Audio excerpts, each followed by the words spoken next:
Majority Report with Sam Seder. The destiny of America is always safer in the hands of the people than in the conference rooms of any elite. Sam Seder. They are unanimous in their hate for me, and I welcome their hatred. We must guard against the acquisition of unwarranted influence, whether sought or unsought, by the military-industrial complex. The Majority Report with Sam Seder.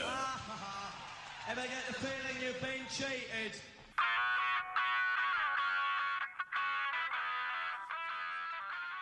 It is Monday, January 12th, 2026. My name is Sam Seder. This is the 5-time award-winning Majority Report. We are broadcasting live steps from the industrially ravaged Gowanus Canal in the heartland of America, downtown Brooklyn, USA. On the program today, Sarah Goodyear, Doug Gordon, authors of Life After Cars. Also on the program today, Trump's DOJ opens criminal investigation against the Federal Reserve Chair. Death toll from protests in Iran, over 500 killed, 10,000 detained, reportedly. Kristi Noem continues to lie about the Minnesota killings, says more Trump troops are preparing to invade the state. Meanwhile, ICE denies entry to 3 Minnesota congresswomen at a facility that looks like just some type of paramilitary camp setup. Largest nursing strike in New York City history begins. House Republicans pulled DHS funding from this week's planned vote on a partial spending package. That's important. Exxon says thanks, but no thanks to Trump's offer of Venezuelan oil. Trump then whines and says he's running the country. Venezuela, in addition to America. Record number of adults ID now as independents. Democrat numbers pop up just a little bit. Ohio Republican Senator Bernie Moreno, you remember him from that prank that his intern played on him. Hilarious. About the classic grinder in Florida prank. Comes out in favor of extending the Obamacare subsidies. He's got a race this year. Oh, is yeah. that right? Sherrod Brown, 2026. Trump says civil rights led to white people being badly treated. All this and more on today's Majority Report. Welcome, ladies and gentlemen. It is Fun day, Monday. You know, the that stuff gets more ironic the deeper we go. Fun day, Monday. It's fun day. Yeah. As the fun half is also now like sort of turned a little bit more ironic of a slogan. Lot to get to in the news today. You know, we this is a book that we have on to the program today that I've wanted to interview these folks for a while. And this was an issue that was more heated, it felt like, 10 years ago, 15 years ago, in terms of like bikes and cars and whatnot. It is really important in an era where the country has moved to authoritarianism, like full on, like, I think, and part of the reason why we're going to start the show with this clip about Jerome Powell is the Federal Reserve is the only institution that the Supreme Court has decided is not subject to complete whim by the president, which of course is also in my estimation, an incorrect assessment of other independent agencies that Congress has set up as being independent. But they're really concerned because for rich people, the Fed and the Fed's actions and the Fed's supposed independence is paramount in terms of their ability to make money. And at least in the sort of like in whatever stage of capitalism we were in before it all just became, let's just go to the casino every day at the highest stakes possible. We're watching the fascism on the streets of Minneapolis, throughout Minnesota. We're watching their response to having killed, and I would argue, probably second-degree murder of a woman on the streets of Minneapolis.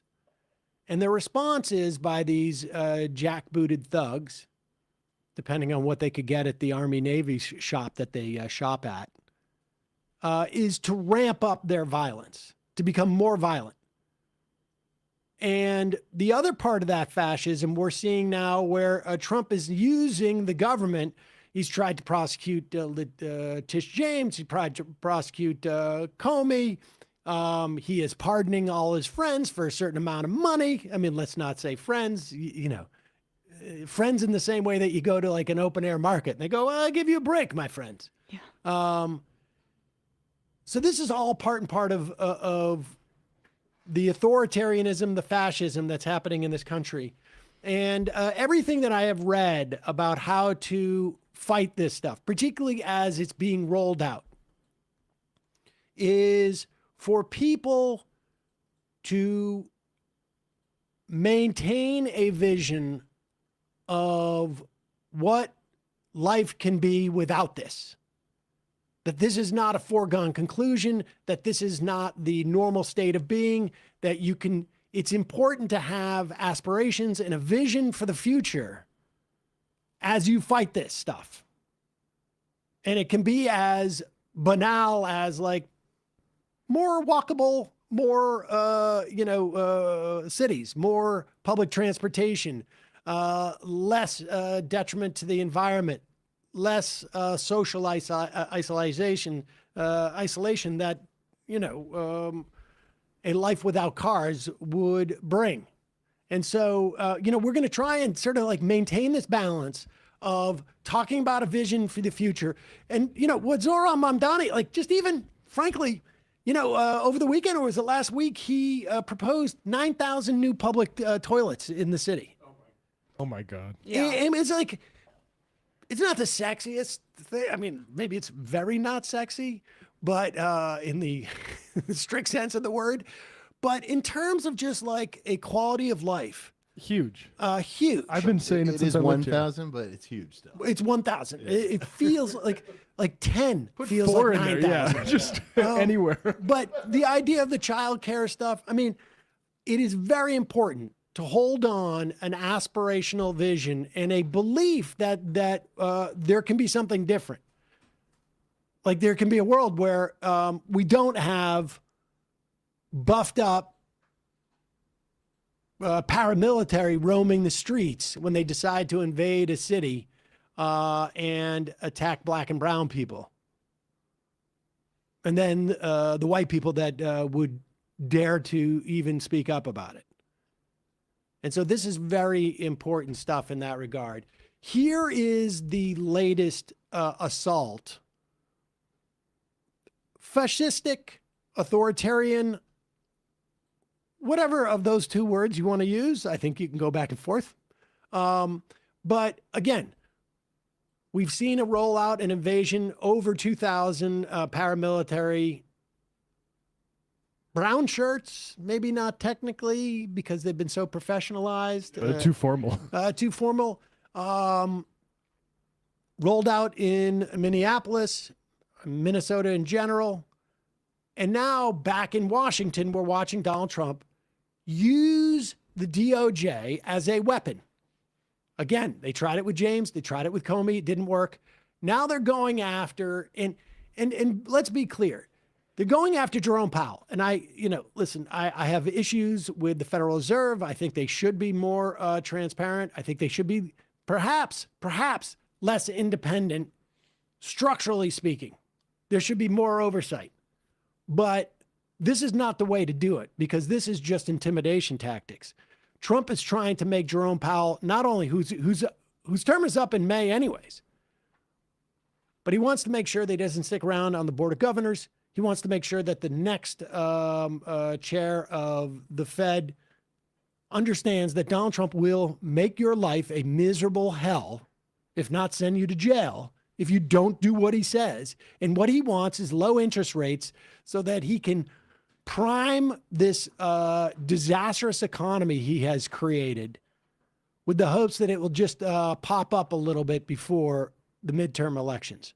Here's Jerome Powell after finding out that the DOJ is criminally investigating him because of cost overruns that have taken place at the building of the Federal Reserve construction over the past several years.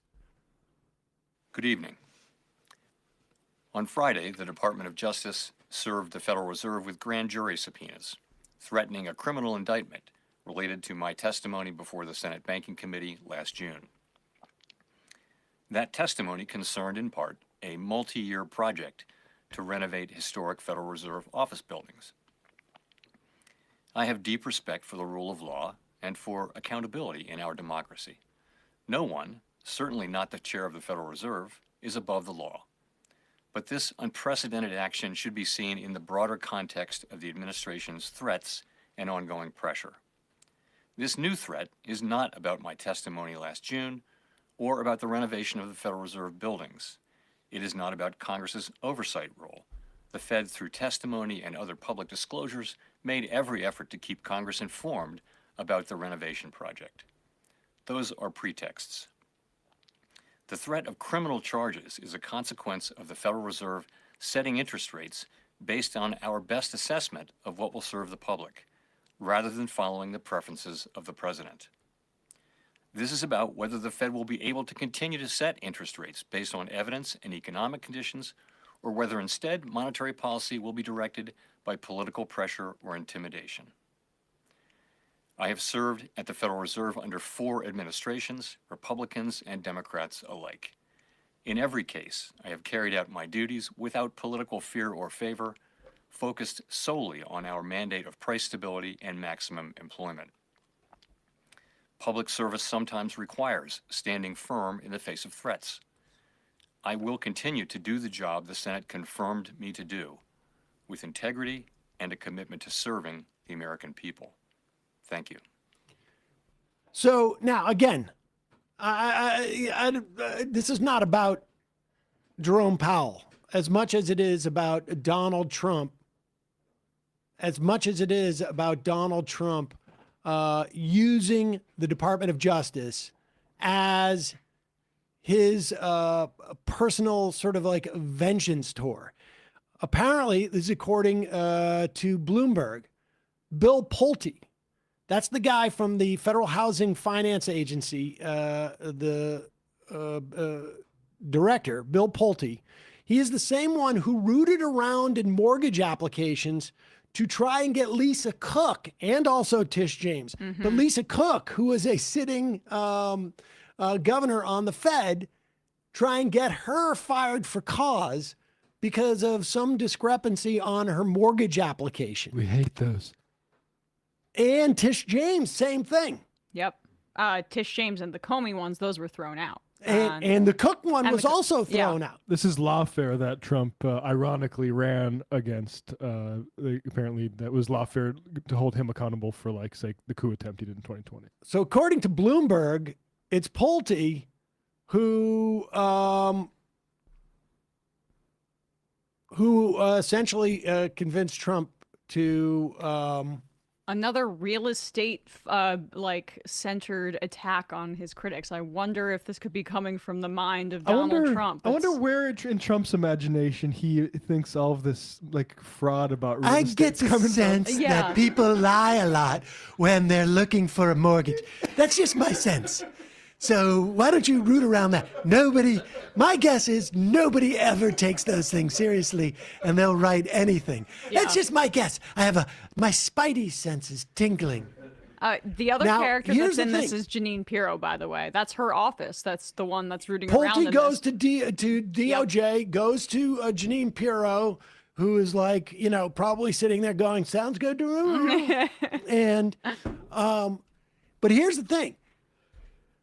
Powell now, particularly after this, sending out this, it looks to me like Powell has made a decision about whether he's going to stick around on the Board of Governors after being chair. He could have left.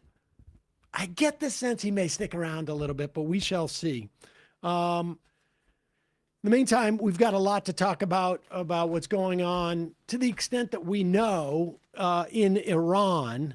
And the rumors that the Trump administration is ready to bomb Iran again.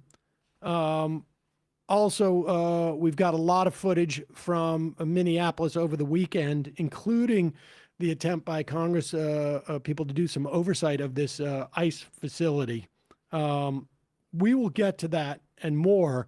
But in a moment, we're going to be talking to Doug Gordon and Sarah Goodyear, host of the War on Cars podcast, about their book written with Aaron Naparstek, Life After Cars, Freeing Ourselves from the Tyranny of the Automobile. We'll read that. We'll be talking to them in just a second. First, a word from our sponsor.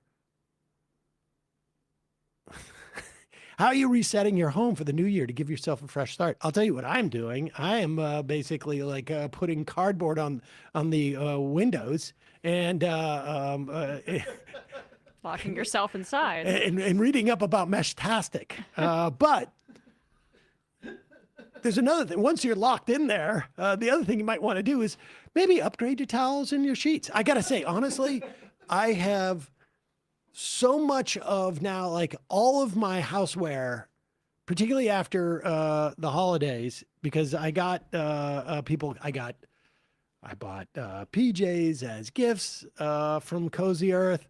I bought myself some new socks from Cozy Earth. They have great socks. I got new sheets from Cozy Earth. Like all in the past month. It's sort of nuts. I think I may be dealing with my stress that way, but it's great stuff. How does starting fresh in the home affect you out of the home? Well, I'm much more rested. And I'm basically psyched to get back home. Cozy Earth has got quality. It's comfortable. It has, and it's something that, as a gift anyways, people use over and over again. Cozy Earth's Baja bedding set. This is Cozy Earth's first collection to have a complete matching set. Matching sheets, matching duvet cover, to the matching quilt and coverlet. I have not seen the quilt or coverlet. I've gotten the duvet cover. Same here. Big Mila was so excited because she was coming home, and her bedroom is not exactly like it's a shared it's New York City apartment living, and she's like, Dad, will you let me get some new bedding, because the stuff that she had was really old. It was sort of makeshift. She hasn't been home in a full-time way for years, obviously. And I had already bought her like a Cozy Earth sheets, duvet, and duvet cover.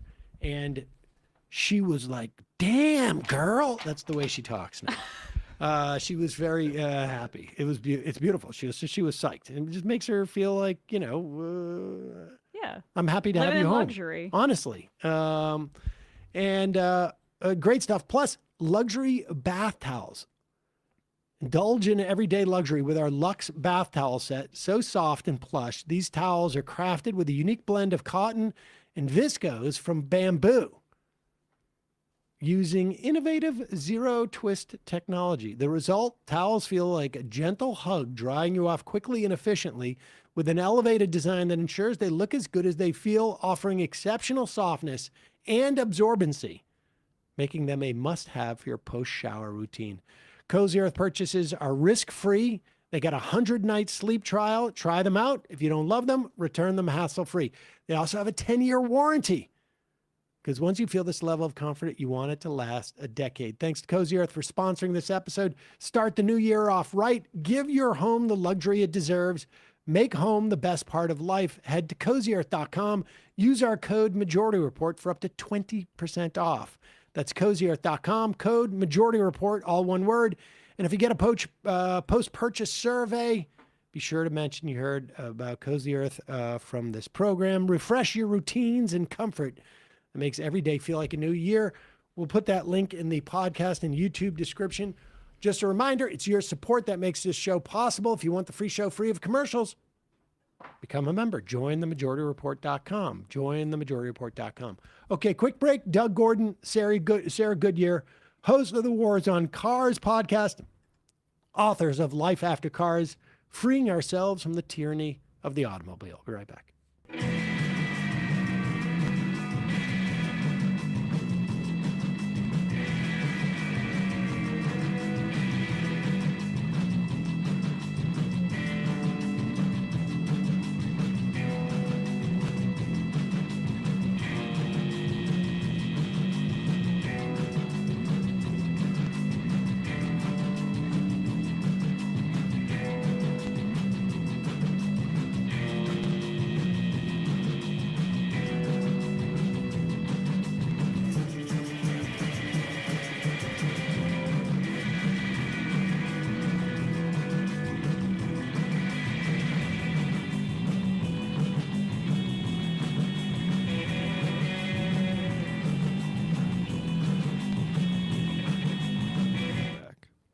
We are back. Sam Seder, Emma Vigland on the Majority Report. It is a pleasure to welcome to the program Doug Gordon, Sarah Goodyear. They're hosts of the War on Cars podcast, and they are co-authors with Aaron Naparstek of Life After Cars, Freeing Ourselves from the Tyranny of the Automobile. Welcome to the program, both of you.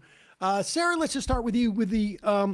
Just give us the broad strokes on the overall argument that you guys are making about cars, because it's not that no one should have cars anymore. Is it?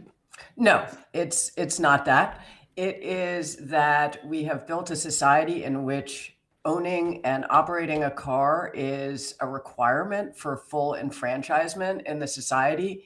And that is fundamentally inegalitarian and dangerous to our society and our planet in a number of different ways. And what we need to do is we need to minimize car use wherever possible, and especially in cities. We really need to build cities that put people before cars. And if we did that, because cars are at the bottom of a lot of our problems, we would actually be able to make a lot of positive change through those types of actions. Let's and Doug, I want you to take us through some of the damage or the tyranny, I guess, of the car culture. And you grew up in Massachusetts, as I did.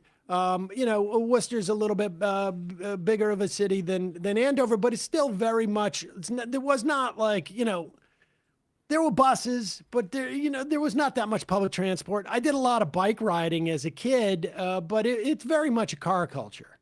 Yeah, I grew up on a cul-de-sac off of a pretty main arterial road, Route 28, and there were no sidewalks. And like you said, very little in the way of a bus. I did bike every now and then to school, but you're sort of taking your life into your hands. Maybe my parents did make the wisest choice in letting me do that at the time. And that tyranny we chose that word in the subtitle very purposely, because what it means for something to be tyrannical is like you're always dependent on it, or you're always thinking about it. It's never not a factor in your life. We're experiencing that right now in our culture. And, when I was a kid, I was trapped at home until, unless my parents could drive me somewhere, until I got my license, when the car was available, when I had my license, as opposed to now where I live in Park Slope, Brooklyn, and not every place is like Park Slope, Brooklyn, but my kids have tremendous independence to go by themselves, to take the subway by themselves, to walk to school alone, to meet up with friends. So that's the sort of tyranny that we're trying to unleash ourselves from. I want to get into the more the sort of the damage, but before we do, Sarah, walk us through the rise of cars and how we have sort of like become so dependent on it. I had to like, at first I thought like, oh, this is sort of ironic. Our last name's Goodyear. And then, from, I guess maybe it was from the death of the electric vehicle or something like the sort of the supposed conspiracy theory about Detroit and how all the light rail got ripped up essentially from Detroit. I mean, frankly, from just about everywhere at one point or another. And it was Firestone that was in that. But nevertheless, there's a certain amount of irony that your last name has to do with Goodyear. I assume it's ironic, but walk us through sort of like the how we have become so car dependent, because particularly in the cities, but we had much more of a robust train system, trolley system in this country. I guess now 75 years ago or so. Yeah, I mean, you probably won't be surprised to find out that there were major corporate interests that were invested in creating a world in which they could profit from the proliferation of automobile dominance and, of course, the use of fossil fuels. And one of the examples we cite in the book is a show that Groucho Marx, the comedian, did called America's Love Affair with the Automobile. That was sponsored by DuPont, which at the time had a 23% interest in General Motors. And that whole idea of the American love affair with the automobile, much like the phrase cooking with gas, is not some organic phrase that sprung up from the American people. That was a corporate slogan that was promoted in a television show that was very explicitly designed to tell people, if you have problems with this, you shouldn't, because it's great and we have a love affair with it. And that came after decades of people pushing back against automobiles often owned by rich people, ripping through their cities, killing children. There was a time in the 20s and 30s when we put up memorials for traffic violence victims that looked a lot like war memorials, because that's how sustained the attack on citizens in the cities was. And it was definitely perceived as elites coming through and just using our neighborhoods as highways. And of course, that still exists today. But after 100 years of being told that this is completely normal and there's nothing to see here, we've kind of lost the narrative. There's nobody alive now who remembers a life before cars. So what we're trying to do with the book is to let people know it wasn't always like this. It doesn't have to be like this. There are lots of places that are changing it, and we could be part of that, but there are corporate interests that are continuing to make that seem like an impossibility. Well, can you talk a little bit about that time period then? I mean, maybe Doug, if you want to expand on it, just because you look at like what you had existing cities that changed the way that the city was structured or the infrastructure to accommodate the car. But when you go out west and you see, of course, cities with like more sprawl, Los Angeles, or even I think of like Houston or something like that, you see how it's very much constructed around the car. So it's so embedded into our infrastructure and into our communities across the country. Just your thoughts on that. Yeah, you mentioned Los Angeles. There's a great line in Who Framed Roger Rabbit when Eddie Valiant, the detective, hops on a streetcar and these little kids ask him, "Hey, buddy, don't you have a car?" And he says, "Who needs a car in LA? We have the greatest public transit system in the world."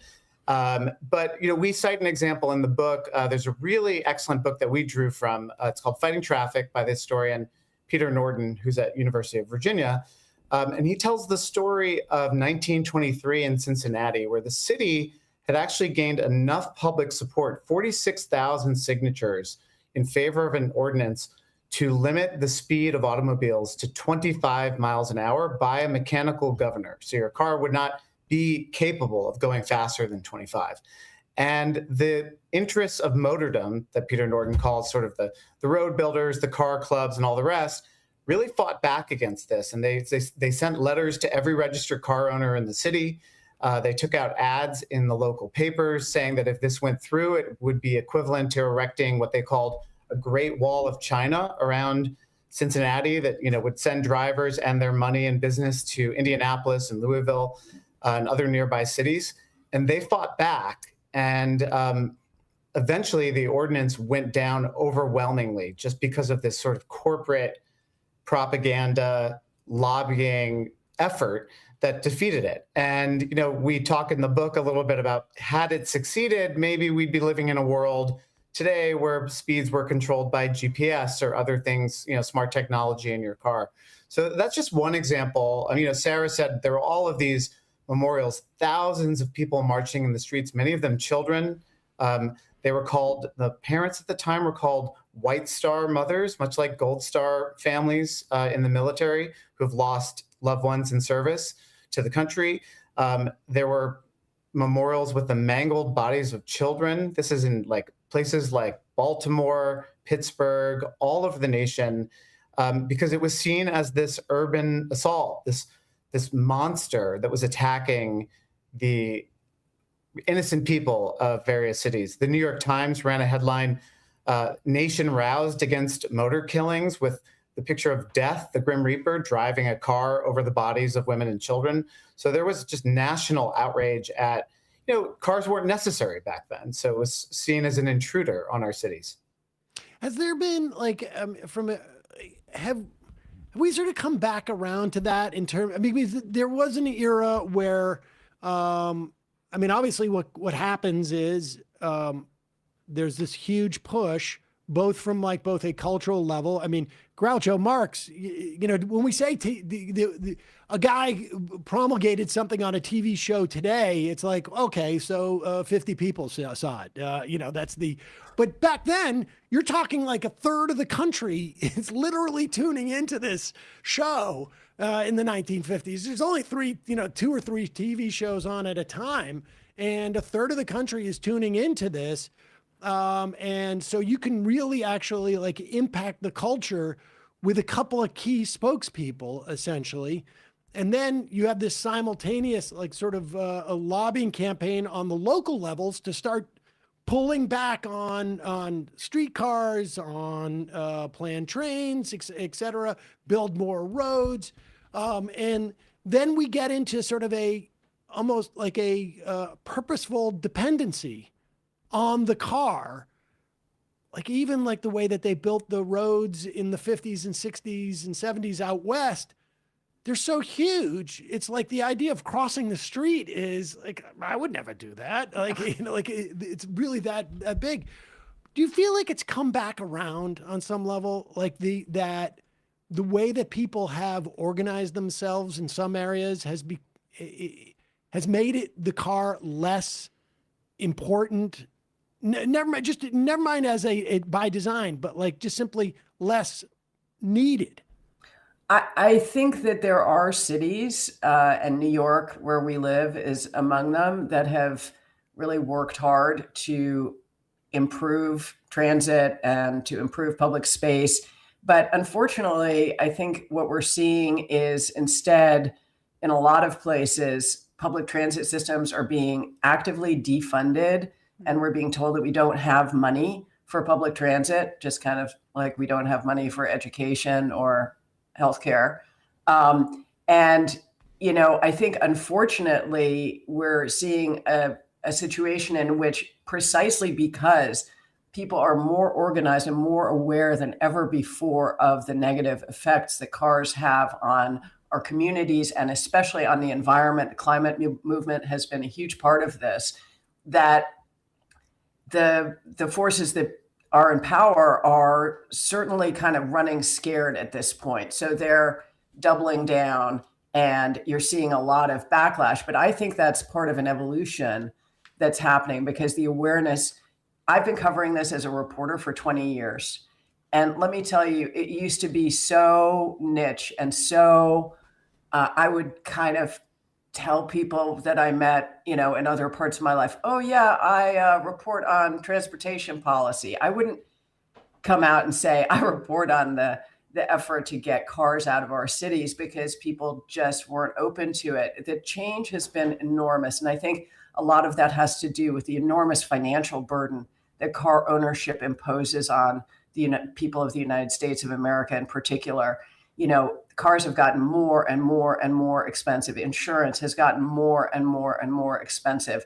You have to buy houses that are farther and farther away from where you work. And I think it's all part of, I think right now what we're seeing is a movement that is bringing together people from the climate movement, from the active transportation movement, and from the affordable housing movement, who are really starting to put it together in a systemic way that these issues are all closely related. And, I always say that a walkable neighborhood in the United States of America has become a luxury good. How can we accept this? The idea that you have to be rich in order to live somewhere where you can walk to the store. How is that about freedom, which allegedly we're so in favor of in this country? Let's talk about what has, where there have been successes. And before we get there, I'm also curious, it looks like we're not headed towards an electric vehicle future, at least at the rate that we were maybe a year ago, which frankly, even then was not as quick as it would be if, we just got over the fact that the Chinese seem to have figured out much better than we have. And we should say, what's fascinating to me is the relationship between what light rail could do, let's say, in the sort of exurbs and the suburbs, and the value of an electric vehicle that, let's say, only had 150 miles on a charge. If you could get, there's a world where we had light rail going around and, parking lots where these electric vehicles are charging is 150 miles, round trip, whatever it is. All of a sudden, that's a lot of mileage for what you need if you can go the bulk of the distance on light rail. But talk about where we're seeing or around the world. I mean, you mentioned 3 different cities. I think it is Ghent in Belgium, Paris, and then Emeryville in California. Tell us about I don't know. Pick one of those, Doug, and let us know and tell us sort of someone's vision and how it's come through. Yeah, I traveled to Ghent in reporting on the book, and Ghent is a really interesting city because it was as car clogged as any other. They experimented with cars in the post-war period and parked cars in their historic plazas, and the city was just choked with cars. And starting in the 90s, they started to claw back some space in the historic center.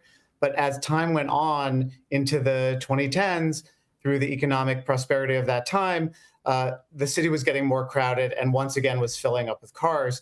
And the mobility minister there, sort of the transportation director, a man named Philippe Watteau, basically said, we got to do something about this. But we don't have a lot of money. It's a small city of about 260,000 people. And we know we don't have a lot of time because the politics of this can change so rapidly. So what can we get done in a short amount of time?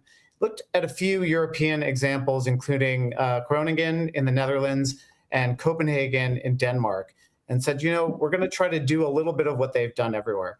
And so what they did was they divided the city into 6 sort of sections, and there's a big ring road that goes around the city. And they basically said, if you want to drive from section 1 to section 4, you can't cut through the middle of the city.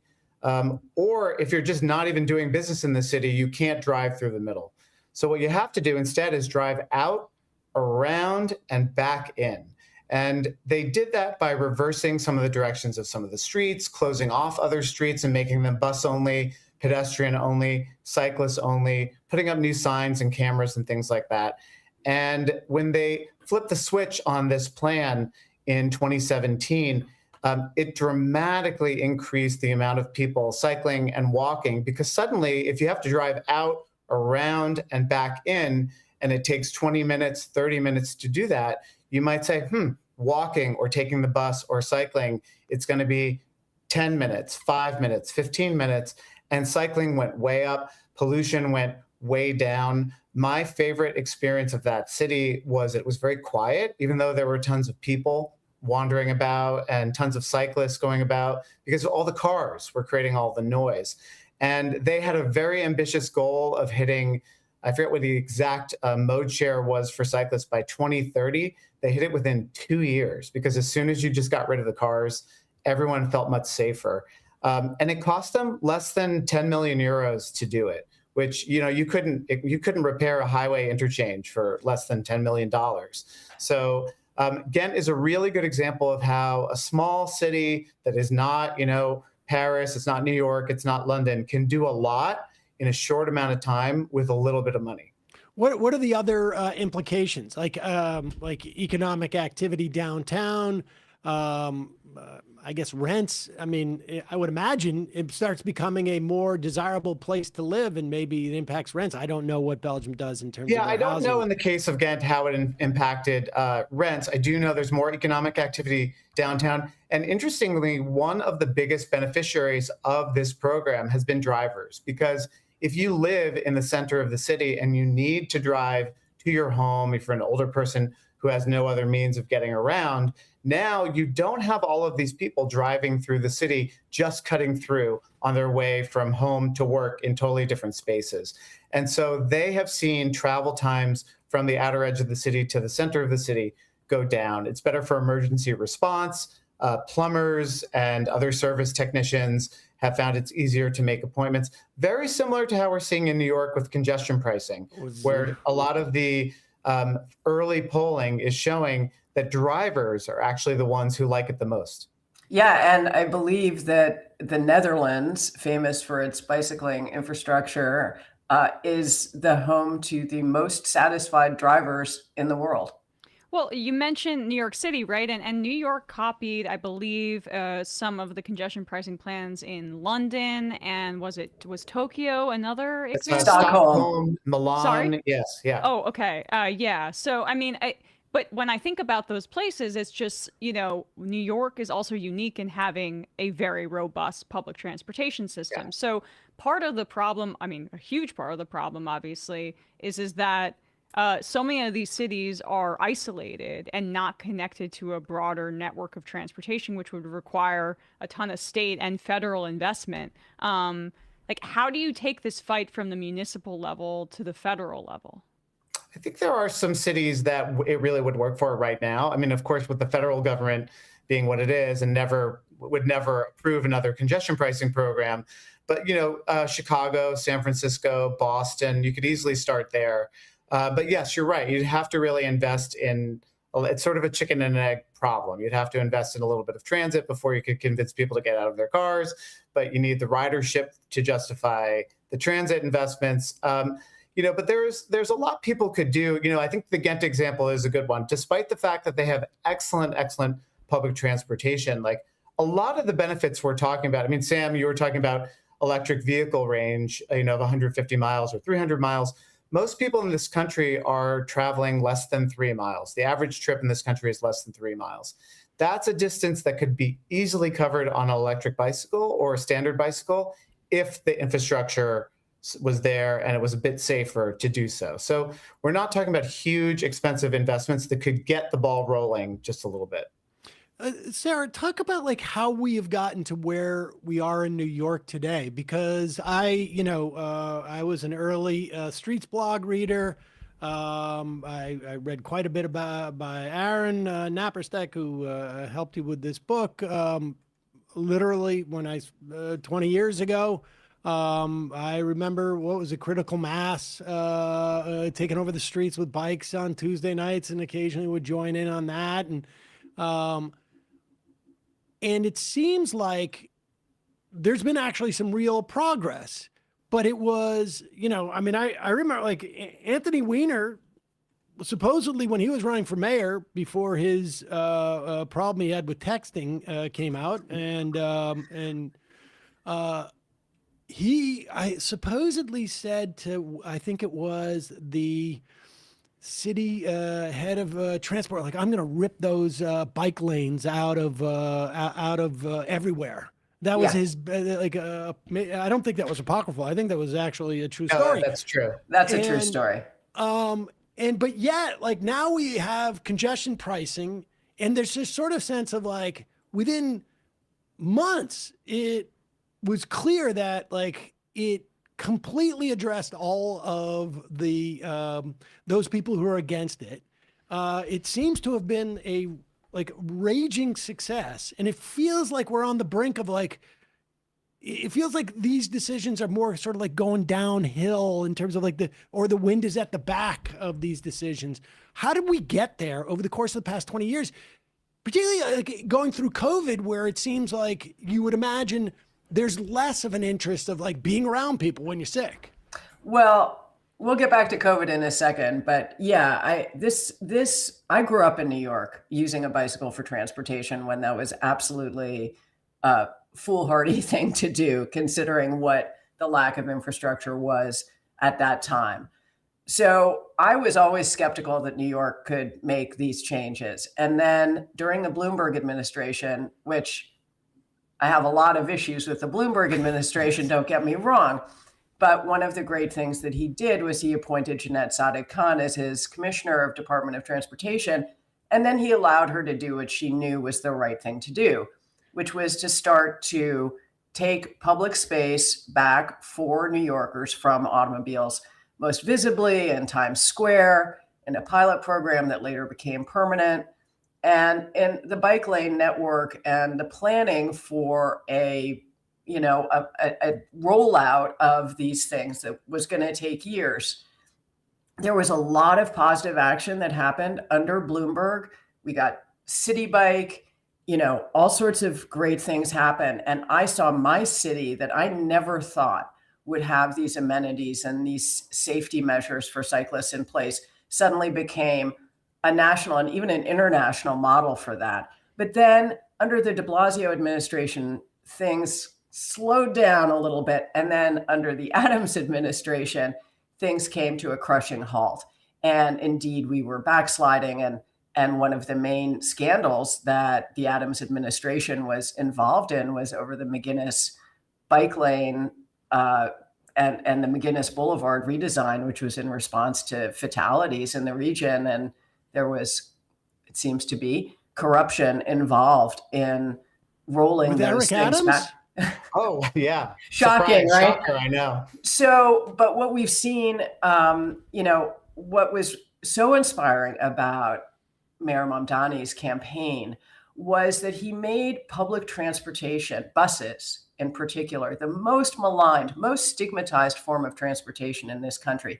He made that one of his 3 central platforms.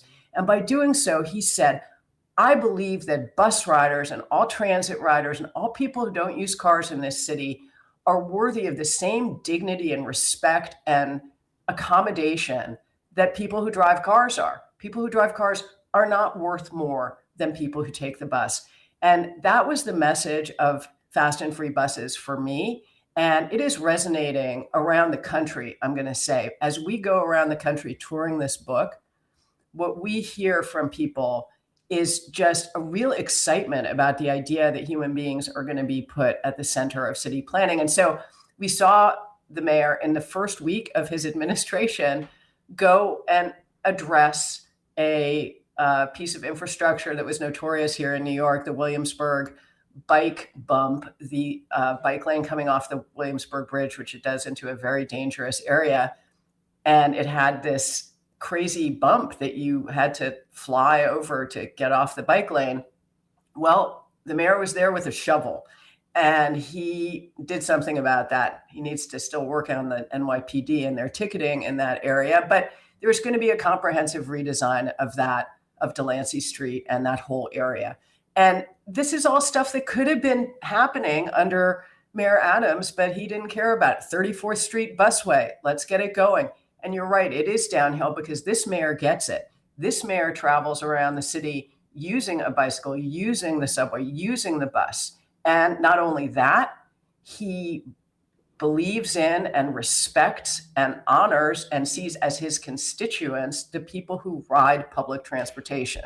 That last part is also fascinating to me because de Blasio was considered like a outer borough mayor on some level, or at least he came in.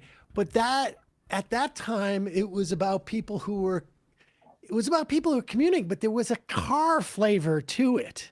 But it feels like Mamdani has found probably what constitutes a bigger constituency of outer borough community. I mean, which is not to say that's all where his support is. I mean, it's been basically pretty broad based.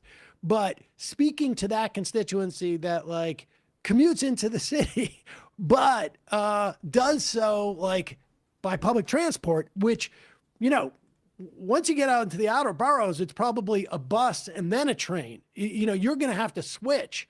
And so the idea of a fast bus at that point makes a big difference in terms of just like, you can save you 10, 15 minutes, you know, both ways. That's a half hour. You know, you're talking about almost 4 hours, 5 hours a week of commuting. That's a, you know, that's a half a day that you could be saving.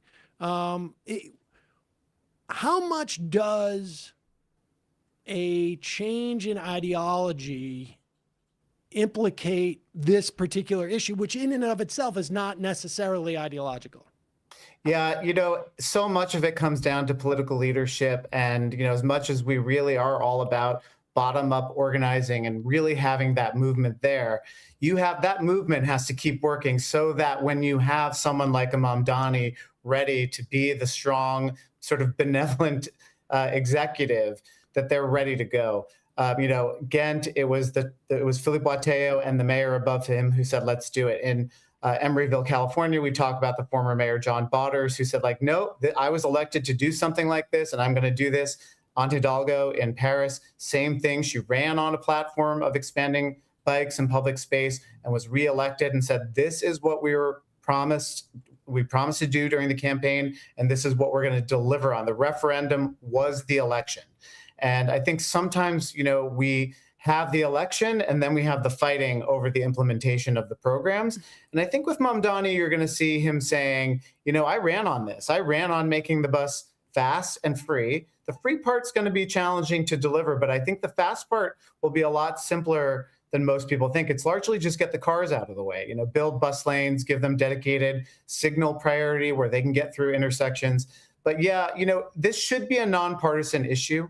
Right? Everybody, red state, blue state, they love walking in seaside communities or Disneyland or on bike paths and recreational trails. People love this stuff. And it should be, you know, I always say it's sort of like the traditional conservative value, independence, self-reliance. You don't have to be licensed by the government. You don't have to pay taxes to the government for your vehicle if you ride a bicycle or if you use your own 2 feet. So it should be nonpartisan. Well, I mean, I guess that I get that it should be nonpartisan in the sense that, you know, Republican, Democrat. But It seems to me that when you're talking about how do we improve the quality of life for the largest constituency in any city, or which is going to, particularly in cities, I guess, maybe there's a different dynamic in the context of the suburbs. But you're talking about people who are broadly working class, and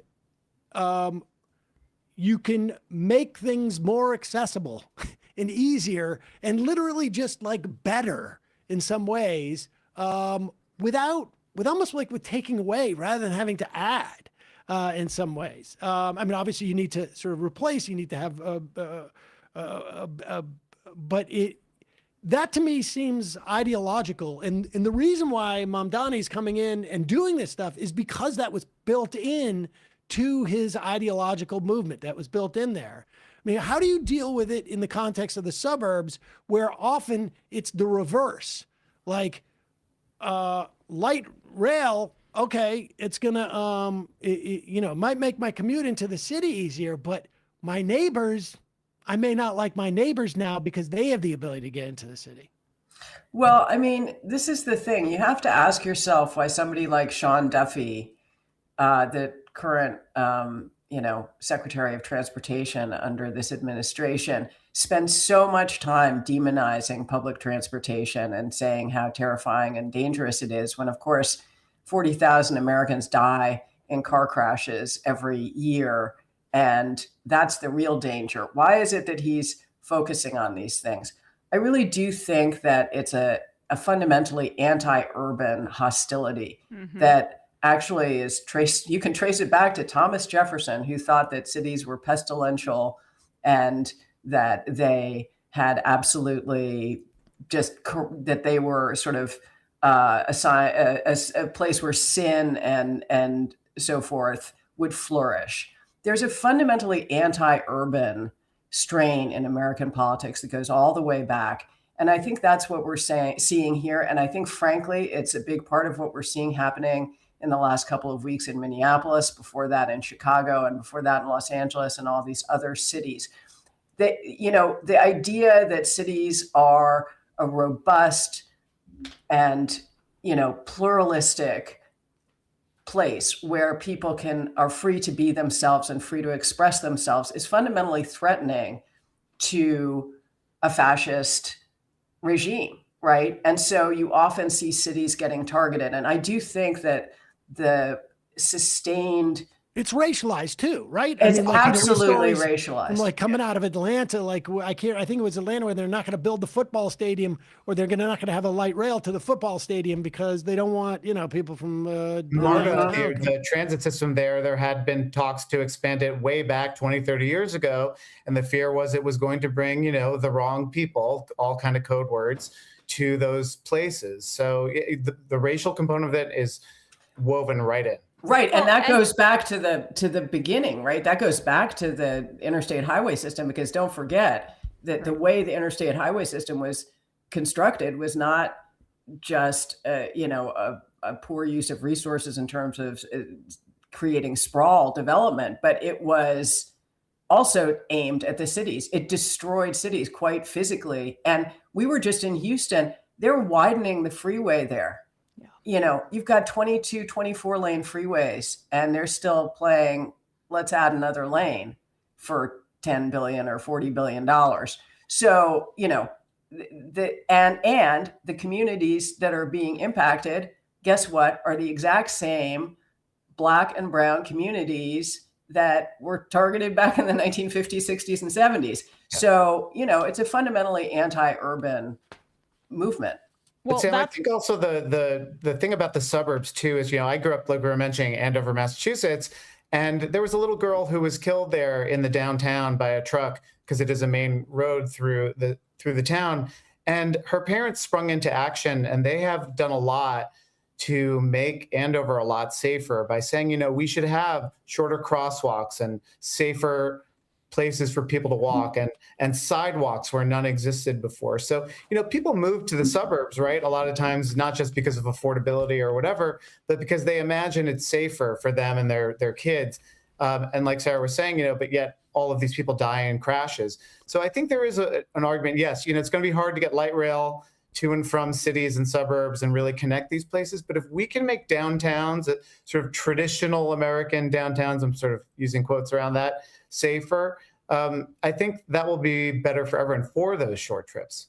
Well, I think it's not a coincidence that you have white flight and, the 1956 Highway Act, I believe, or all these, the proliferation of the highways. And what you're saying, Sarah, in particular, it rings so true to me, because I've been saying this for the past year and a half or so, this fixation on crime, and it's really been pushed by our tech overlords on our social media platforms, fits quite nicely with the Trump administration and their kind of fascist project here, because cities are threats via multiculturalism. So if we are going, if we've got to oust these progressive prosecutors, Chesa Boudin, and the tech money is going to go towards that, we can make our cities into purely private spaces for the wealthy. That's their agenda. And then the fascists and the racists in the Trump administration, their agenda is more racial strife, more division. And that's where suburbia comes into it as well. You have like the New York Postification of the right-wing MAGA base, and it's because they can use urban decay as like a racist trope for electoral gains. Or think about why the tech industry is always reinventing the bus every few years, right? It's not because the bus is not efficient. The bus is actually one of the most efficient ways for people to get around cities. Like, why is the tech industry always saying, instead of a bus with 40 people on it, we could give you a bus with 10 people on it? It's not because the bus doesn't work. It's because Black and brown people and poor people and homeless people ride the bus. And the rich tech folks don't want to be around that. They want to select the people that they can get around with. So I think it combines the sort of like our tech overlords and the racialized part of everything that we're talking about, and the urban suburban sort of dynamic that's going on as well. And the rent seeking aspect of it as well. Mm-hmm. I mean, it's like, hey, how can we profit off of something that people have been doing for a long time and haven't had to pay a middleman for? Oh, I know. Let's make an app for that. Yeah. Has there been a movement? I mean, we have we've had initiatives to from the federal government to connect everyone through internet. I mean, it hasn't necessarily gone great in some areas, and the Trump administration just like totally shit canned it in an amazing fashion 6 months ago with the great big beautiful bill. And they, and there was a lot of false starts and a lot of sort of like learning curve on how we get everyone wired, providing grants. And I'm thinking in terms of like rural areas, but rural areas that, ultimately there's like a small town that focused. And one thing I've noticed, particularly in the context of, let's say, upstate New York and maybe more Western Massachusetts, where I've had some experience, you have this small town, there's sidewalks in the small town, but if you go 30 yards out of town,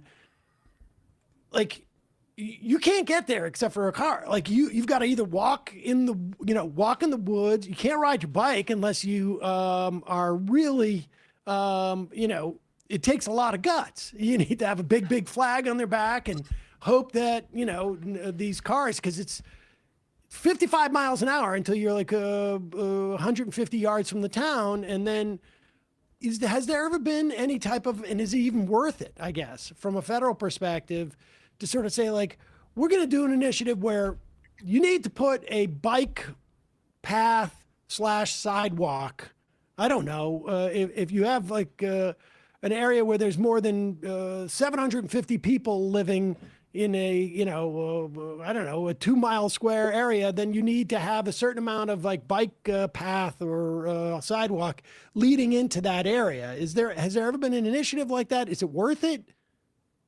Well, there've been a couple. I mean, unfortunately, it was canceled by the Trump administration, but there was the Reconnecting Communities program that would have taken, some of these highways, for example, that split communities in places like Syracuse and would have turned them into at-grade boulevards or things like that. California has pushed some bills that are forcing towns to build housing near train stations and near transit. That just went into effect this year. So it is happening, but it's very slow going for sure. Yeah, I mean, I think, Sam, you're absolutely right to call that out as a possibility. We have all sorts of things in our engineering codes that are required, and there's really no reason that we couldn't have an evolution toward a more holistic kind of engineering code that really sees streets and roads not as traffic sewers, not as simple conduits for traffic to go through, for car traffic to go through, but instead holistic parts of the community. And I'd just like to add, 30% of people in the United States of America don't hold a driver's license. That includes young people. That includes people with disabilities that prevent them from driving. That includes people who are not documented. That includes also, there are a lot of people who can't drive anymore because they've aged out of it.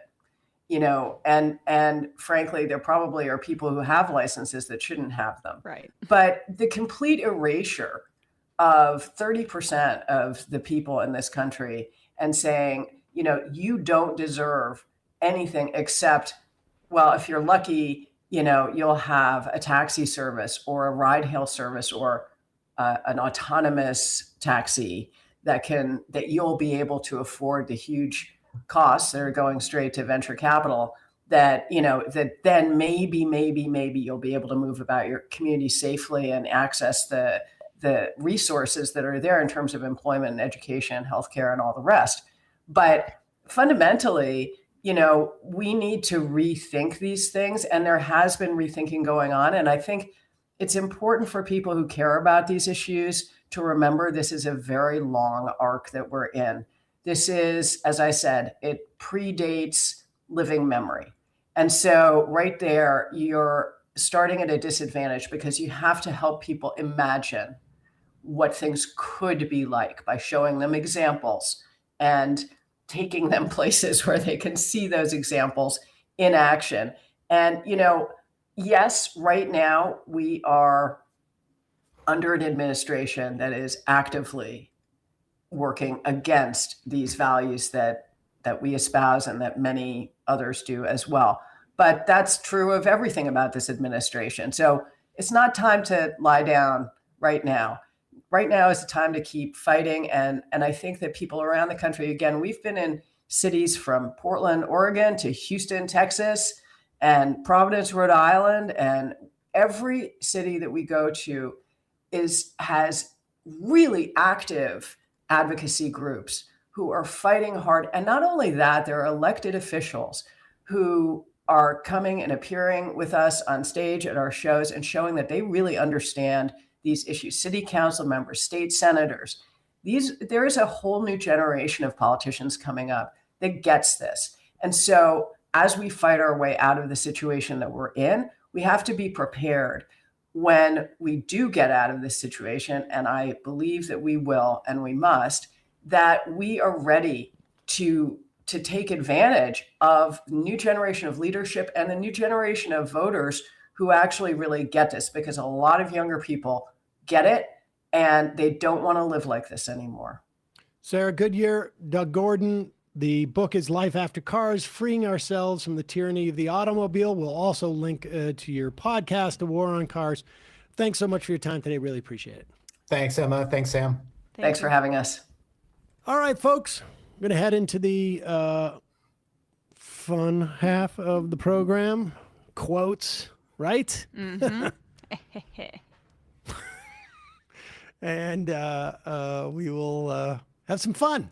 Yes. Just a reminder, your support makes this show possible. You can become a member at jointhemajorityReport.com. When you do, you not only get the free show free of commercials, but you also get the fun half. And you can IM the fun half on our app. How do you get the app? All you got to do is go to majorityapp.com. Choose. Are you an iOS person? Are you a Android person? You click on that link, and then you get it for free. And I mean really for free. You are not the product in our app. We do not have no side deals. No side deals. We have no SDK packets. We don't follow you. We don't sell your information to hedge funds or to private equity. Or political campaigns. Or political campaigns or to betting sites. How the fuck am I even supposed to sell this property? We don't do any of that. And at the very least, it's certainly a lack of competency on our part for not doing any of that, and effort and laziness. It's nice when ethics correlates with a lack of effort, because then you can just not put the effort in. But if we were highly motivated, then we would have an ethical challenge. But fortunately, rarely faced with compromise when you're not working. I'm not gonna fucking do it. Are you serious? I did enough by doing the majorityapp.com. That took a lot of effort. It's like the COVID business relief checks. I'm like, I could have got left reckoning in there for that. It's the back end of the website, and I've got to put a whole new domain name and then go and forward and do all that stuff. It took hours. I need a nap just from hearing the process. No. I'm almost too tired to say, also check out our Discord at majoritydiscord.com. Again, another place where we don't monetize or any of that. And somebody might say, you say the hours that it would take an effort, but you put it over the amount you would get in return. And it's like, we don't do math here. Right. Exactly. Listen, it wasn't until like 6 months ago that I found out what ROI means. I was like, who's the freaking like Roy guy? Yeah. Like, The what old is goalie like, for the like, Canadians? What are you talking what is about? going on here? So, also, but our merch store, that's where we really suck the life out of you. Check it out at shop.majorityreportradio.com. We got some great merch there. Yes. And man, all union made, union printed, and U.S. And we still have managed to have good prices. Mm-hmm. What else? Oh, justcoffee.coop, fair trade coffee. Use the coupon code majority, get 10% off. Matt, what's happening in the Matt Leck? And before we do that, also, yeah, go ahead, Matt. You tell it, and I got something else to plug. Left Reckoning patrons, some of my favorite people out there, would have got the Sunday show yesterday, which we talked about Jasmine Crockett and this hot water. Some comedians are in for saying that she's a little bit self-centered, which I think is kind of just objectively true, although it's not my main problem with her. The Las Culturistas guy, they had a common sense take on Jasmine Crockett. They're getting raked over the coals for it. We also talked about Matt Taibbi's new opinion on the Iraq War, which he had a lot of time to express. Doing. We mentioned that the other day too, right? Yeah, we did. And with GT, we have another clip of him. Oh man, did you get that one? No, but I can bring it over from Friday. Yeah, I can do that. Was that about the murder? Oh, this is even a newer one that I found. Jeez. We discussed the take the oil thing, which he didn't tell you on this show or Amy Goodman. He saved it for his 2026. I interviewed him like 50 times. He did like between 3 different 2004 and 2024. He did like 3 different media tours about how bad the media was on the war in Iraq, and neglected to say that. Oh yeah, by the way, I think if we're gonna do a war, we should take the oil. Also, what does that mean? Exactly. Everybody goes down to the town square with their pots and their pans and grabs some oil. I want to plug this. Will you pop this up? I just did. It is an exhibition of artwork by children from Gaza in New York City. It is taking place tomorrow, 10 a.m. to 5:30 p.m. at the Kalem Gallery, 526 West 26th Street, number 315. You can find this on Instagram, but we'll link to it in our podcast and YouTube description. Miss Rachel writes, the kids of Gaza and I are having an art show in New York City. I'm unbelievably proud of them. They named the show, wrote their stories, shared what this means to them, and of course, created incredible art. You can check it out. It's organized in collaboration with the voice of Hin Rahab film. Hin Rajab, yeah. And I think that film is coming out now, and folks should check that film out as well. I've heard a few people who've seen it. We played, I think, a promo of it a while back. One of the executive producers is Ahmed Khan, who'll be here with them on Thursday. Oh, okay, great. Yeah. So you guys can talk about that. I didn't know as he well. was an executive producer. Okay, there you go. So, yes, I've heard it's devastating. I haven't gotten an opportunity to see it yet, but everyone should check out that film. This is the film. This is you'll recall this story of this little girl who was basically trapped in a vehicle that had been attacked by Israel. 6-year-old girl. The Israeli government had killed. She was trying to flee, I think, with members of her family. They killed everyone in the car except her. She was in the car for hours and hours. Israel then killed the paramedics on a cell phone. Yeah, we know about it because of that call. And how many Yes. times did a similar thing happen where a child couldn't get on a phone? She was calling. Then they killed the ambulance members, I believe, also that were trying to get her, and then eventually killed that little girl who was by herself alone, crying out for hours and hours. California Resistance IMs just saw that film at Palm Springs Film Festival. It was one of the best of the fest. Yeah. All right. Well, gonna take a quick break, and we'll be right back with the fun half. 3 months from now, 6 months from now, 9 months from now. And I don't think it's going to be the same as it looks like in 6 months from now. And I don't know if it's necessarily going to be better 6 months from now than it is 3 months from now. But I think around 18 months out, we're going to look back and go like, wow. What? What is that going on? It's nuts. Wait a second. Hold on for a second. The Majority Report. Emma, welcome to the program. Hey. Matt. What is up, everyone? Nomi Key. You did it. Let's go, Brandon. Let's go, Brandon. Bradley, you want to say hello? Sorry to disappoint everyone. I'm just a random guy. It's all the boys today. Fundamentally false. No, I'm sorry. Women's Stop talking for a second. Now let me finish. Where is this coming from, dude? But dude, you want to smoke this 7A? Yes. Hi, me? Is this? Yes. Is this me? Is it me? It is you. Is this me? Hello? Is this me? I think it is you. Who is you? No sound. Every single freaking day. What's on your mind? Sports. We can discuss free markets and we can discuss capitalism. I'm gonna go throw up. Who libertarians? They're so stupid though. Common sense says, of course. gobbledygook. We fucking nailed him. So what's 79 plus 21? Challenge Matt. I'm positively quivering. I believe 96, I want to say. 857-210-35 501 1 half 3 8s 9/11, for instance. $3,400, $1,900. 5 4 $3 trillion sold. It's a zero-sum game. Actually, you're making me think less of it. But let me say this.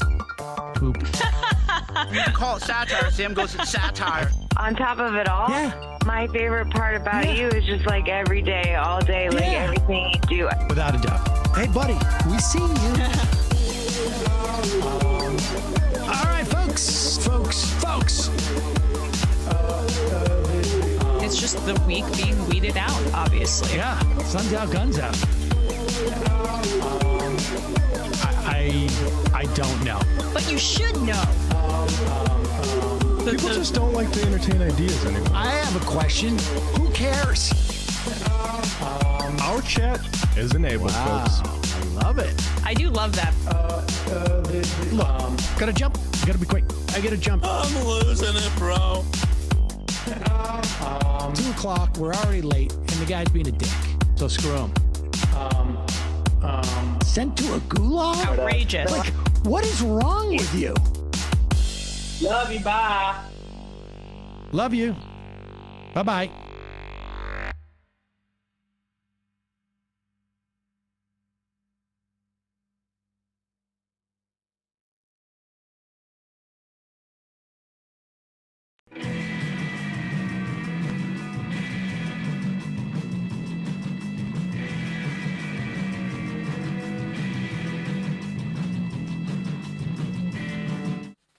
We are back. Sam Seder, Emma Vigland, Fun Half Monday. What a way to start off the week, ladies and gentlemen. Thanks so much for joining us.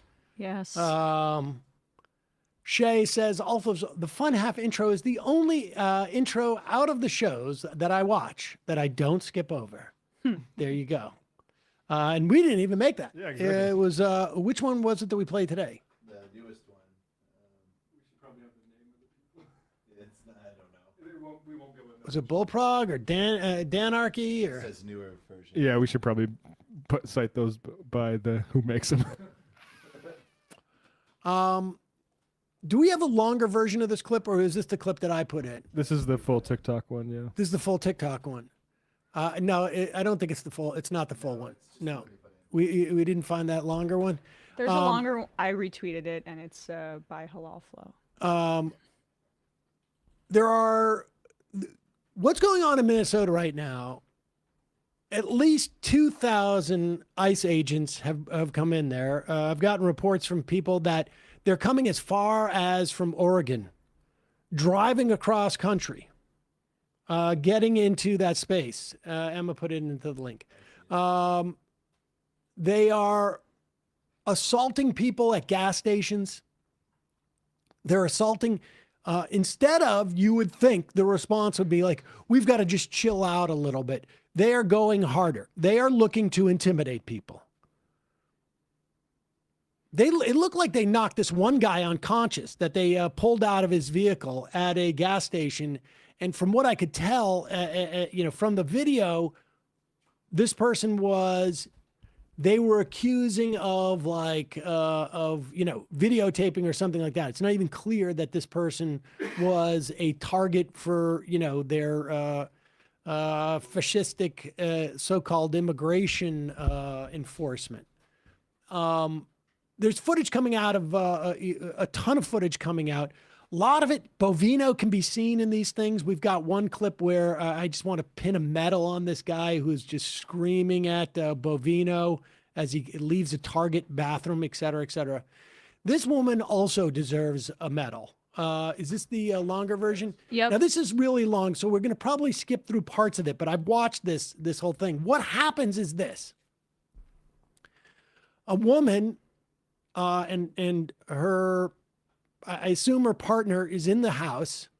He's male, she's female. She has a kid, a baby, and she orders food from DoorDash. She opens the door for her DoorDash person, and it's a woman, Spanish-speaking woman, who comes running into the house. And then this woman inside the house realizes there's a ton of ICE people out in front of her house. So she shuts the door. Now, here's the thing. You cannot invite into your home someone that is being apprehended for immigration reasons.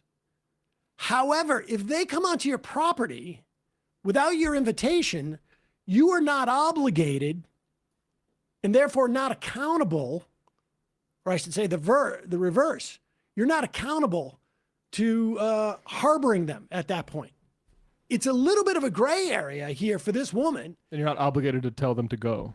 You're not obligated to tell them to go. And you certainly can say to ICE, get off my property unless you've got a warrant. Exactly. But she's in the house. She doesn't know what to do. She watched the shooting the day before. She's on the phone, I think, right here with the, I don't know if it's Minneapolis Police Department or some other police department locally, and you can hear it. She's freaking out about it. She doesn't know what to do. She wants to protect this woman, but she also has a kid, and there was a mother that was just shot in the face, exactly, murdered 3 times by an ICE officer, and that's they don't want this kind of solidarity.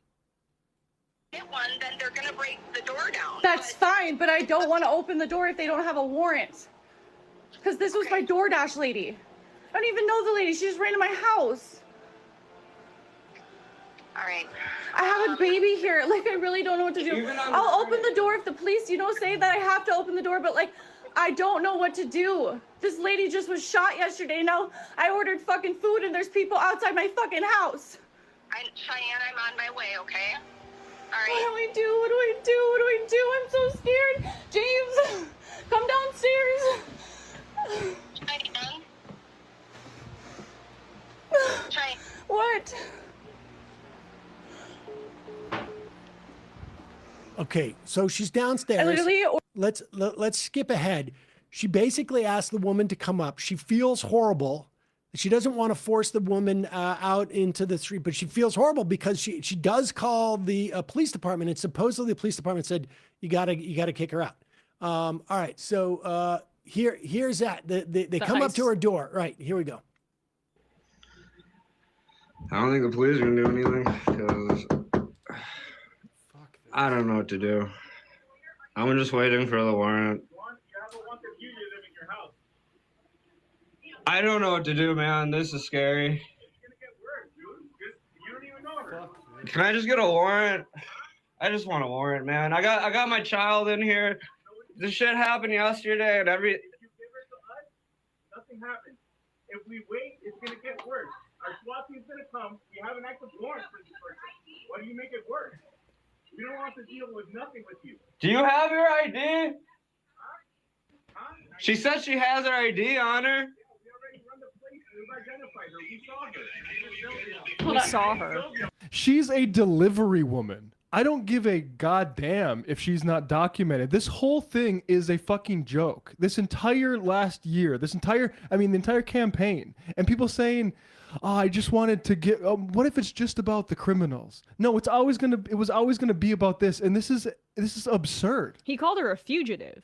I mean, and it's a woman delivering food. How do we not look at this? How do you not look at this and think about like fascist movements and having to hide, say, like Jews from the Nazis in Germany? I mean, It's the same I thing. don't want to be hyperbolic, but we know what this can lead to if it goes unabated, and we know what These people are abuse- already going to camps now. Like it's Yeah, here. Like, yeah. And it was all about some bullshit. Like this idea that we have government resources going to track women who are delivering food in suburbs in Minneapolis. Yeah. That's the only reason for that, to put that much of the state toward that, is you are a Nazi and your main concern is white demographics. And like that needs to be called out. The idea this is for fucking jobs.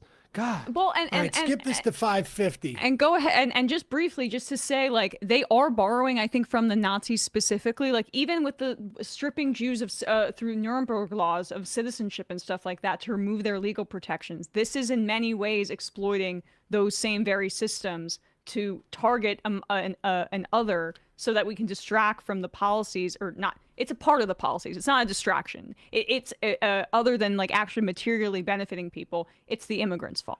Okay, and so we're jumping ahead here, and the woman, the police had said basically, it wasn't unclear whether they were going to help or whatnot, and so she asked the woman to come upstairs. You can see how much this is really, really painful for this woman, but she has a kid. She's nervous, and she again watched another woman get shot 3 times in the face. Has no idea where ICE will stop in this instance.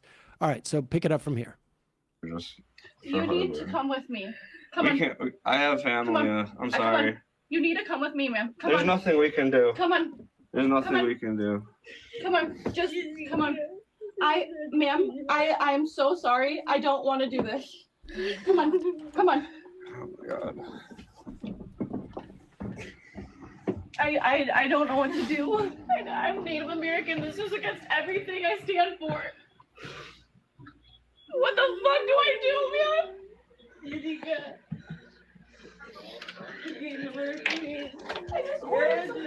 I need you to come up. I'm sorry. I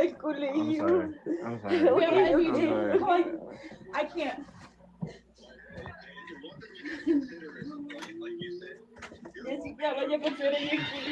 Don't. No guns. No shooting guns. anybody. No shooting anybody. It's okay. No guns. No guns. No nothing. I'm so sorry. I don't know what to do. I'm so sorry.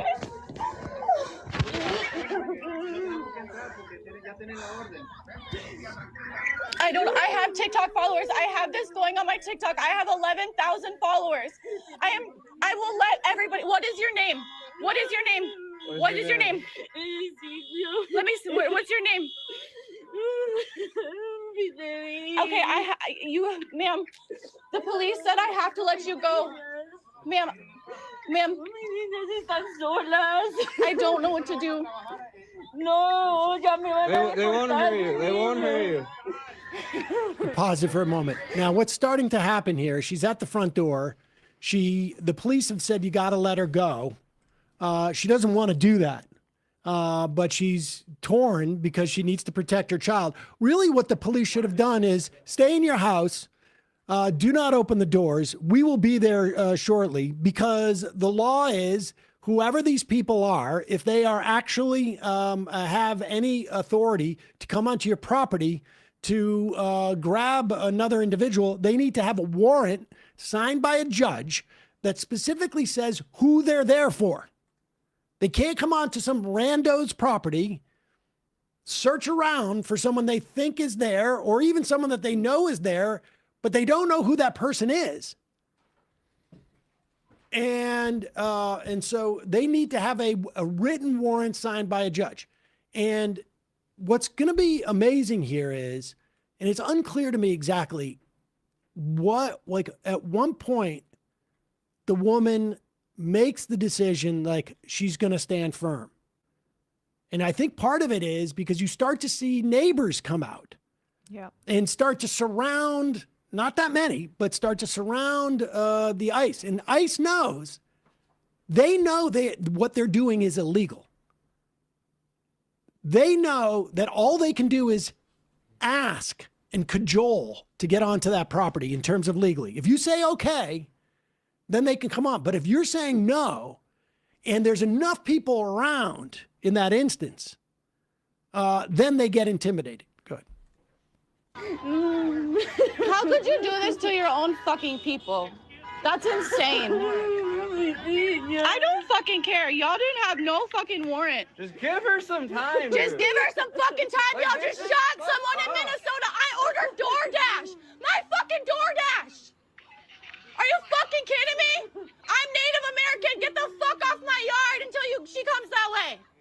You don't even have a fucking warrant. But I'm not gonna go to fucking jail because y'all pieces of shit ain't got nothing better to do because your wife still wanna suck your fucking dick. All right, now we're cooking. Fucking puta. Pendejo. Tengo sola, no. No, eso es mentira, eso es mentira. Ustedes lo separan de las familias. Dígame, son niñas solas. They already took her kid. I don't know what to do. I have a baby. They were literally telling me that if I don't, the cops are even telling me that if I don't open the door, they'll literally charge me with harboring. I don't know what to do. Come here, ma'am. Come here. I ordered DoorDash. This lady ran into my house. They don't have a warrant, but they told me I was going to be charged with harboring. She's now speaking to the neighbors who are starting to come across from across the street, or they've stopped in the car. The police are saying we can't keep her. You can tell they're getting nervous, the ICE guys, seeing all these people. Yeah. She's from Minnesota. She has a Minnesota license. And how are you guys going to wear the police Minnesota symbol if you guys aren't police? You're literally talking to her in Spanish. I hope they turn on you and take your family because that's what you're doing to people.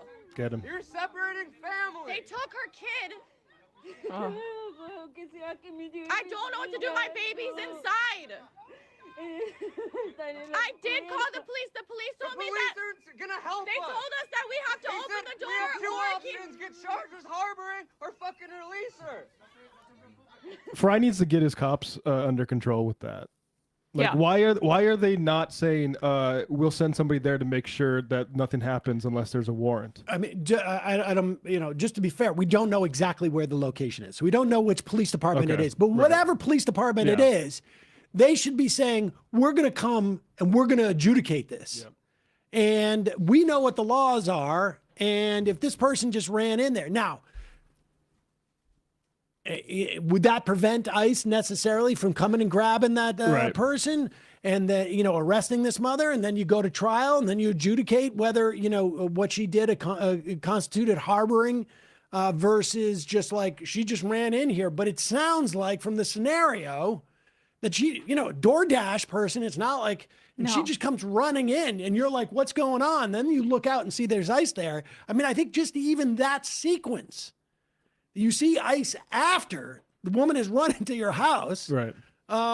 May be enough to establish that, like, I didn't invite her in. I had no idea what was going on. She's just DoorDash. No, she just was so desperate to make money because even knowing that she might get, they said that happened to her son, taken away by this Gestapo, that she had to make a living and was sent out there, and then her worst nightmare was confirmed. And I mean, I'm glad that this story, at least for the moment, seems to hopefully have a happy ending, but just like preying on people's desperation here and then racially profiling them as they drive down the street, just trying to make a living. All right, pop up to go a minute ahead here because you start to see there's more neighbors. Okay, go ahead. It's St. Paul, Minnesota. Okay. Oh, I'm not fucking stupid. Good, she's terrified. Yo me voy con mis niñas, yo me voy You're in con an mis niñas, ice yo no suit. me voy sin mis niñas. How are you gonna reassure her? No, es mentira, ustedes los separan de los babies. No. I don't know what to do. Yo me voy con mis niñas, es lo único. I called the police, but I don't know what to do. A woman was just killed in Minnesota yesterday from you guys, and you guys think that we're gonna just take this shit lightly? Literally, you just shot and killed someone yesterday, and you can put on your shit and go to work, and that shit just sits right with you? What the fuck is wrong with you guys? You guys are modern day Nazis. My fucking family got killed. Native Americans got killed for you guys to put on that fucking shit. Bullshit. No, mis hijos, yo me voy con Fucking mis niñas, bullshit. yo me voy sin mis niñas. Sin mis niñas. So nowadays we can't order DoorDash without ICE showing up to our house, right? I have a baby. A baby. Get out. Until you guys have a warrant signed, get off my fucking property now! There you go. Hell yeah. Hell yeah. Hell yeah. I want judge papers. I want a signed paper! You don't come near my house because you're the one that has your hand on the gun the whole time! I have it all on video! I have 11,000 TikTokers right now! 11,000 TikTok followers that I have! 11,000 followers I have on fucking TikTok! You guys aren't Get in your fucking cars. Off my yard until you have a judge's signature! Off my property! That's beautiful. You hear those whistles though in the background, like it's clear. I hope you guys sleep real good at fucking night. Don't ever come back to my fucking house, cause I will sue you. I can't believe. Sue the fuck out of every one of you. You don't know who the fuck I am. Remember that? You don't even deserve a police vest, motherfucker. Where's your badge? You ain't got one. Where's your papers? Where's your badge? You guys are illegal on stolen land. You guys are illegal on stolen fucking land. Damn. Illegal on native fucking land. I am Midwaka Dakota. Midwaka Dakota. Do you know what that means? I am not illegal. Get the fuck out of here. All right. I mean, she got that adrenaline rush. Yep.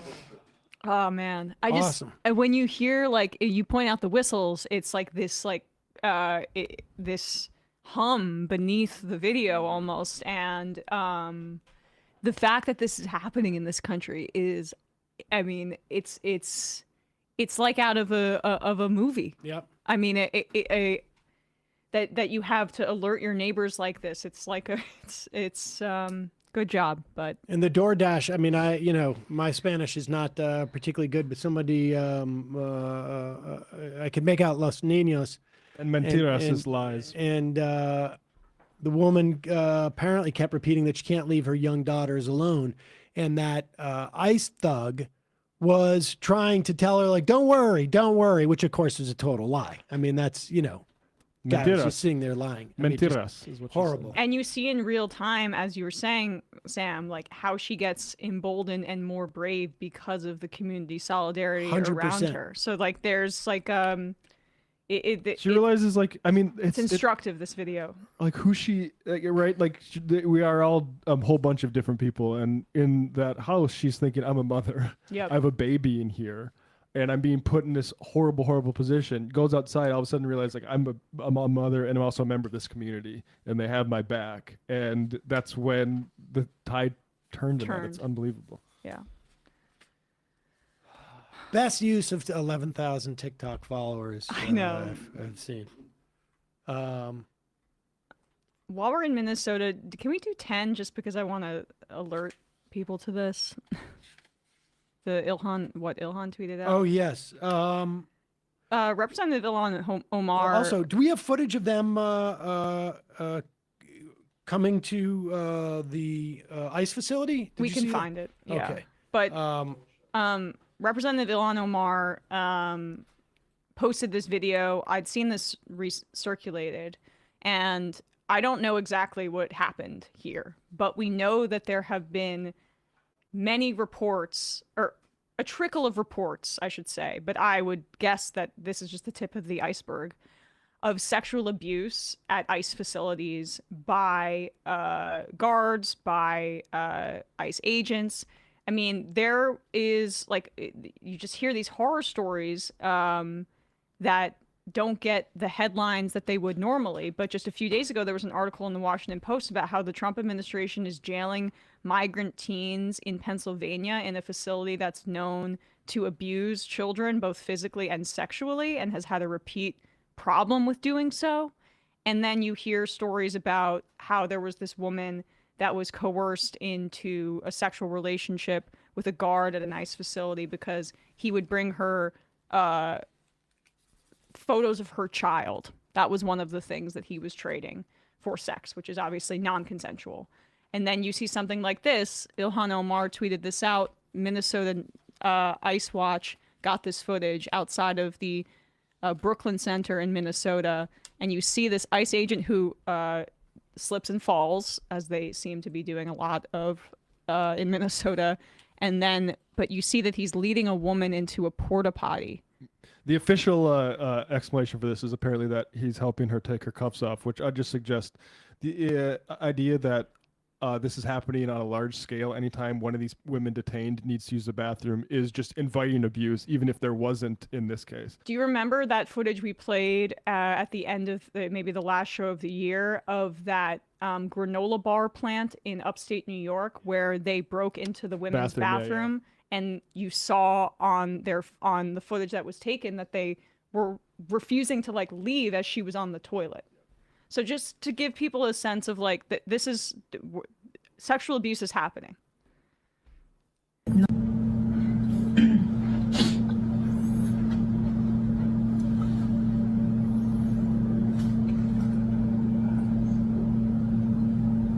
There's the woman. Oh, y agarraron a alguien. Ah, por... Maybe it falls, but... ¿Por qué? Agarraron a alguien, llevan a alguien. He gets up and falls. Into the porta potty. And just from an optics perspective, and I actually am horrified by what might have happened in there, but closing the door behind you if you're helping someone take the cuffs off, ludicrous. So, I mean, absolutely needs investigation. Yeah. Needs investigation. Who knows what? Even being in there with her should not be allowed. They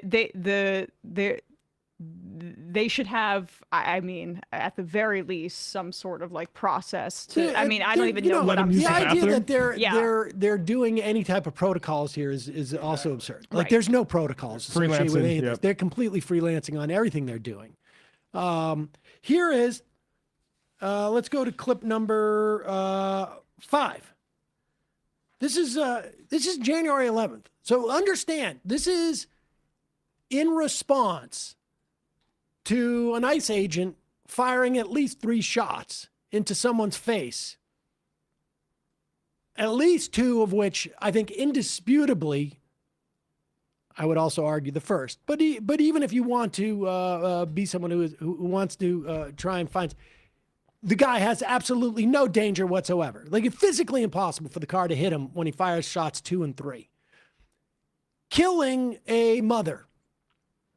And here are the way that ICE agents are reacting just a day later, 2 days later, in Minnesota.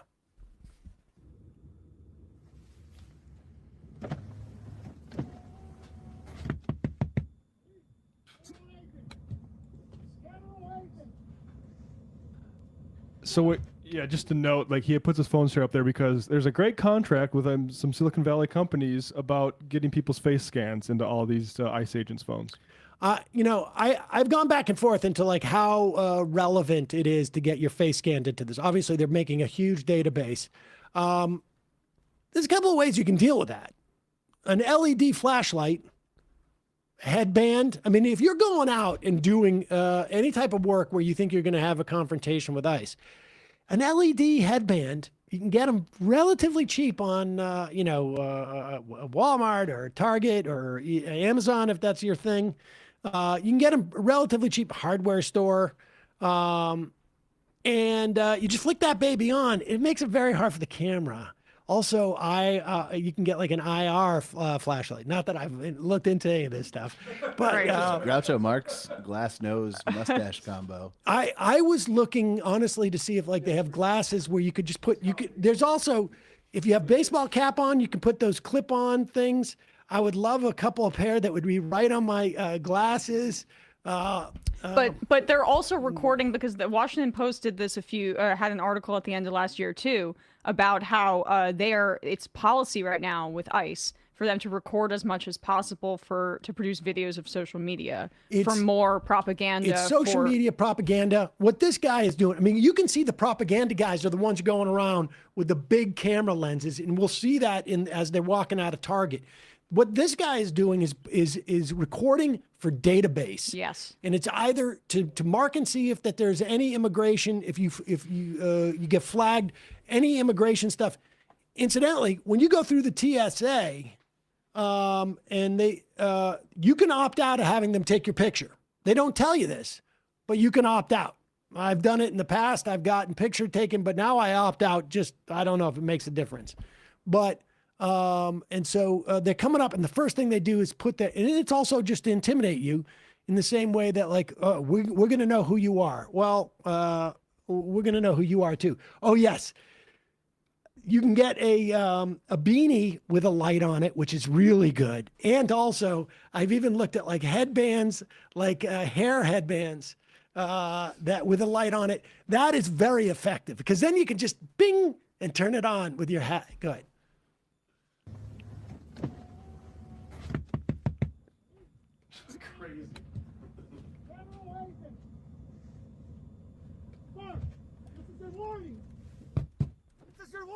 For what? Stop fucking following us. You are impeding operations. This is the United States federal government. Over here. I gotta get to my house. This is your warning. Gotta get to All my right? house. Go home to your kids. Stephen Miller energy. Oh, pause it for 1 second too. What's that on his hat?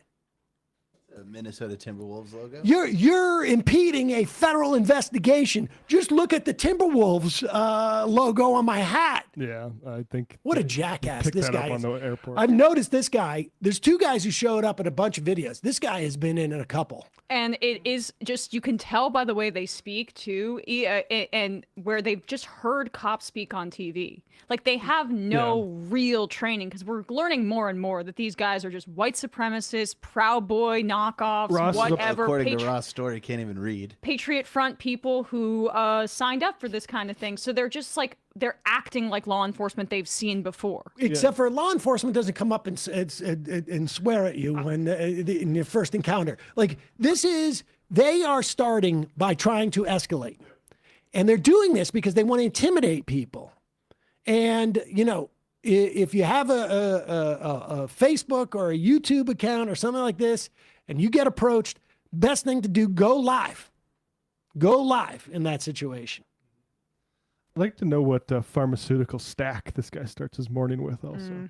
Alpha Brain. United States federal government. Over here. I gotta get to my house. This is your warning. Gotta get to All my right? house. Go home to your kids. Go to church. Go to home to your kids. This is your last warning. I serve the will Lord. arrest you.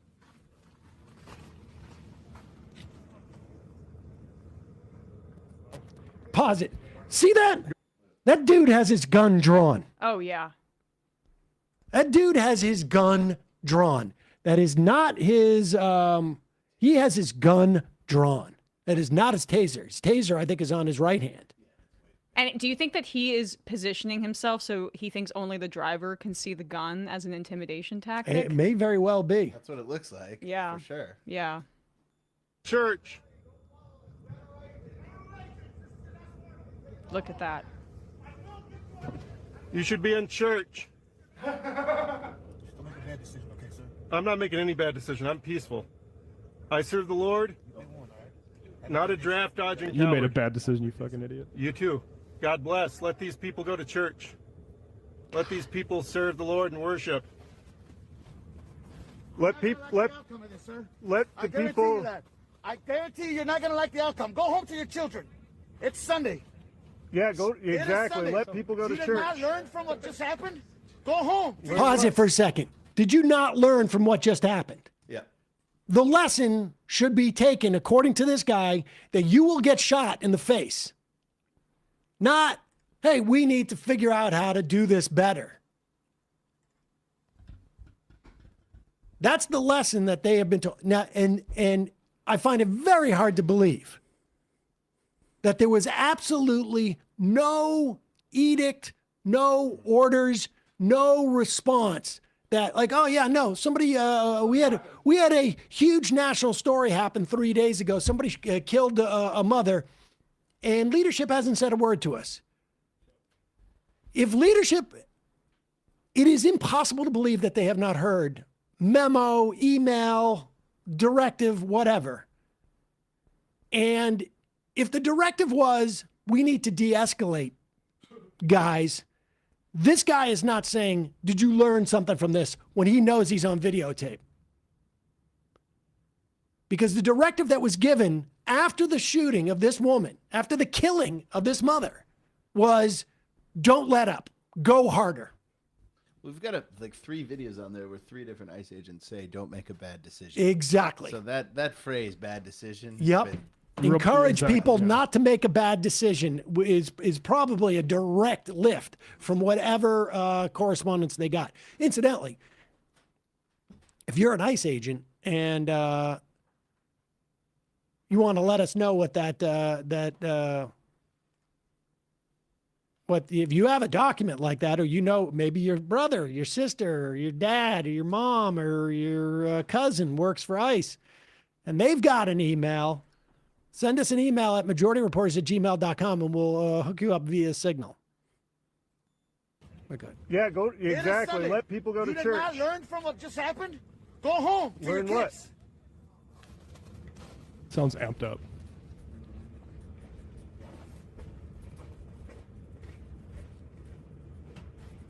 I have nothing to hide. Nothing to hide. Hey, thanks for not trying to run us over, bud. But I would not. Oh do my that. God. I like your hat. I'm going to go to church. I'm going to worship the Lord. I suggest you guys do the same. I serve the Lord, not a draft dodging coward. Oh. I can't believe you take orders from a draft dodger. Make America safe again, brother. Always. I love how uncomfortable these guys are on snow. Yep. Yep. And remember, even when they're glib like that, they're hiding their face. They're hiding their face. There's a large level of impotence going on right here. And the way that, okay, this guy, we didn't intimidate this guy by saying, hey, you saw what happened yesterday, so now let's just obviously take a video of his license plate again. Just try to intimidate him with that stuff. Yep. But there's only so much. Like that woman, the young 22-year-old activist who got arrested in, was it Grand Rapids? She just got out. We have got footage of that getting after out. 5 days. And, that's horrible that she had to go through that. Ultimately, for right now, there's still like some semblance of law in this country. So they might be able to lock you up, but if you're willing to stand tall, if you're a citizen and you have some measure of privilege because of the way that our society is doled out, know that they're intimidated by you. Yep. They wouldn't be hiding. They wouldn't be hiding their masks. And they could take a video of your license plate, but they've also got to make a bet too. Because and it is worth reminding them, they're hiding their faces because they're afraid that they're going to end up having to be accountable in some fashion or another. Yep. And that accountability, there's no guarantee it's going to come, but there's no guarantee it won't come either. That's why they're hiding their face. You remind them of that. They can take a video of your license plate, but at the end of the day, you're registered with the DMV. Yep. They have a lot more to lose than you do. And anybody that's serious, that's going to be running on the Democratic presidential ticket in 2028, has to talk about abolishing this agency entirely. And it's not just because we're trying to max left it out here. It's because this whole infrastructure, that if it remains, these guys were grousing the whole time under Biden, like, unleash us, let us do what we want. I mean, they were a big part, I would imagine, of leaking stories to the press about how weak Biden is on the border, ginning up that kind of political opposition, and benefiting, the right in that way. It will always be there unless the agency is eliminated and accountability is found. Because the whole infrastructure of immigrations and customs enforcement, like this kind of secret police that can go in and rip families apart, that is the problem. And it's particularly horrendous what we're seeing right now, but it doesn't mean it goes away by tweaking along the edges. It has to be eliminated. Democrats need to come out and articulate that there's going to be accountability. Yeah.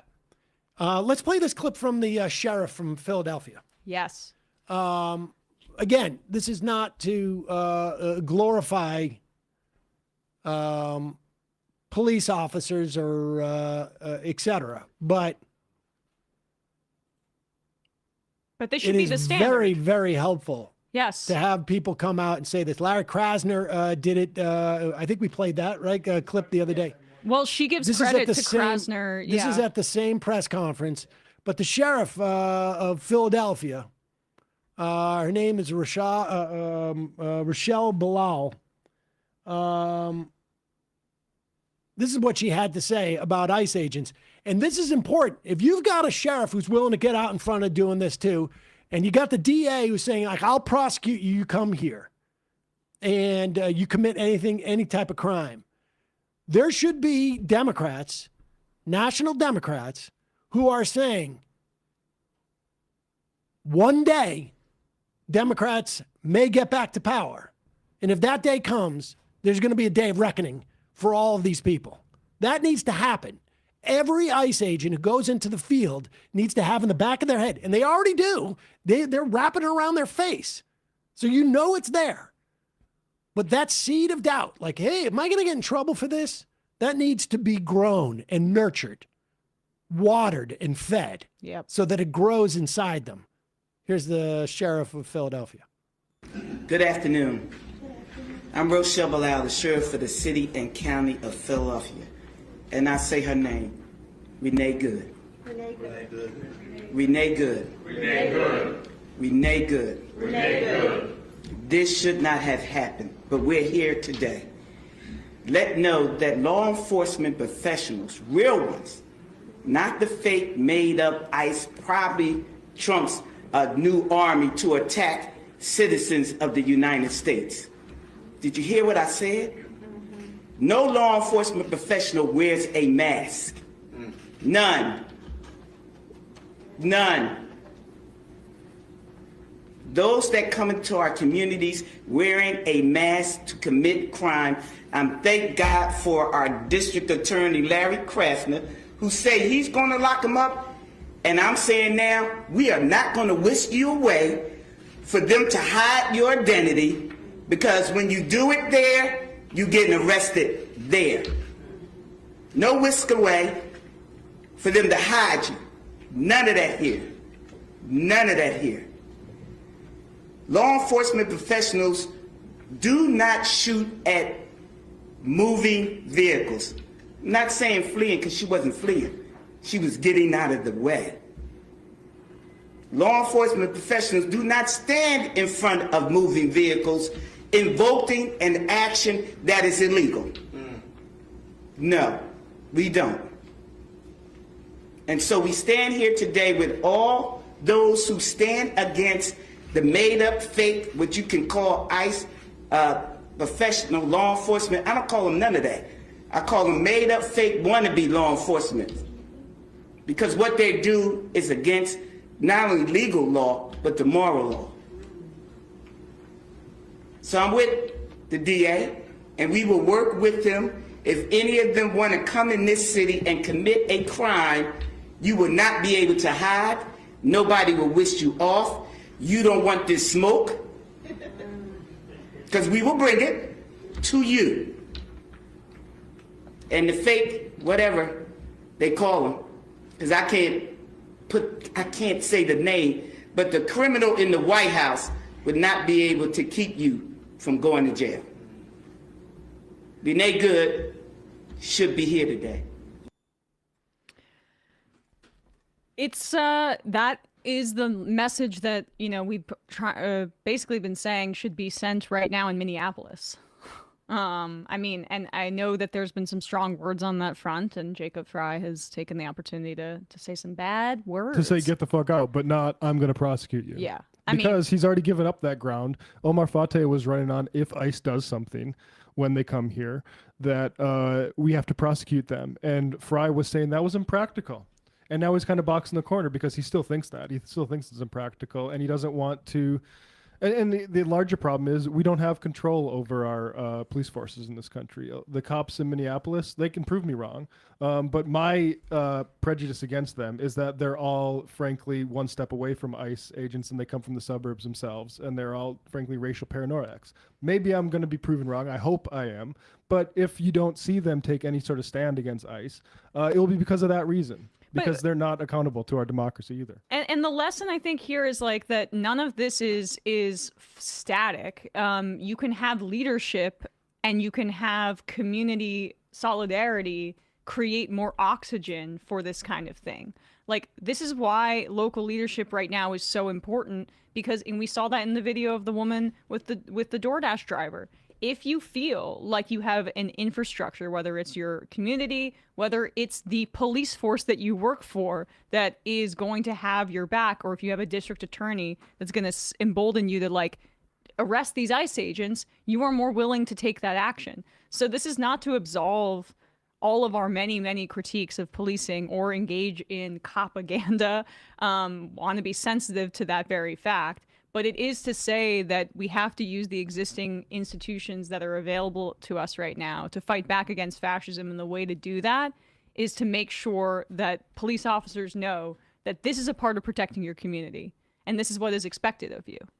And, you know, it's good to see that regardless. Because also, in the end, even if they're from the suburbs and stuff like that, like, this is still an outside force coming into your city, your state, or the area that you're from and terrorizing people that you know. And in a mockery of public safety, which is supposed to be your whole thing. Because as anybody should know, sanctuary laws are not there because everyone has kumbaya feelings. They're there because it's good for public safety to not have people alienated from the public safety apparatus. Absolutely. You need people to call EMS services. You need people to report that children are being abused.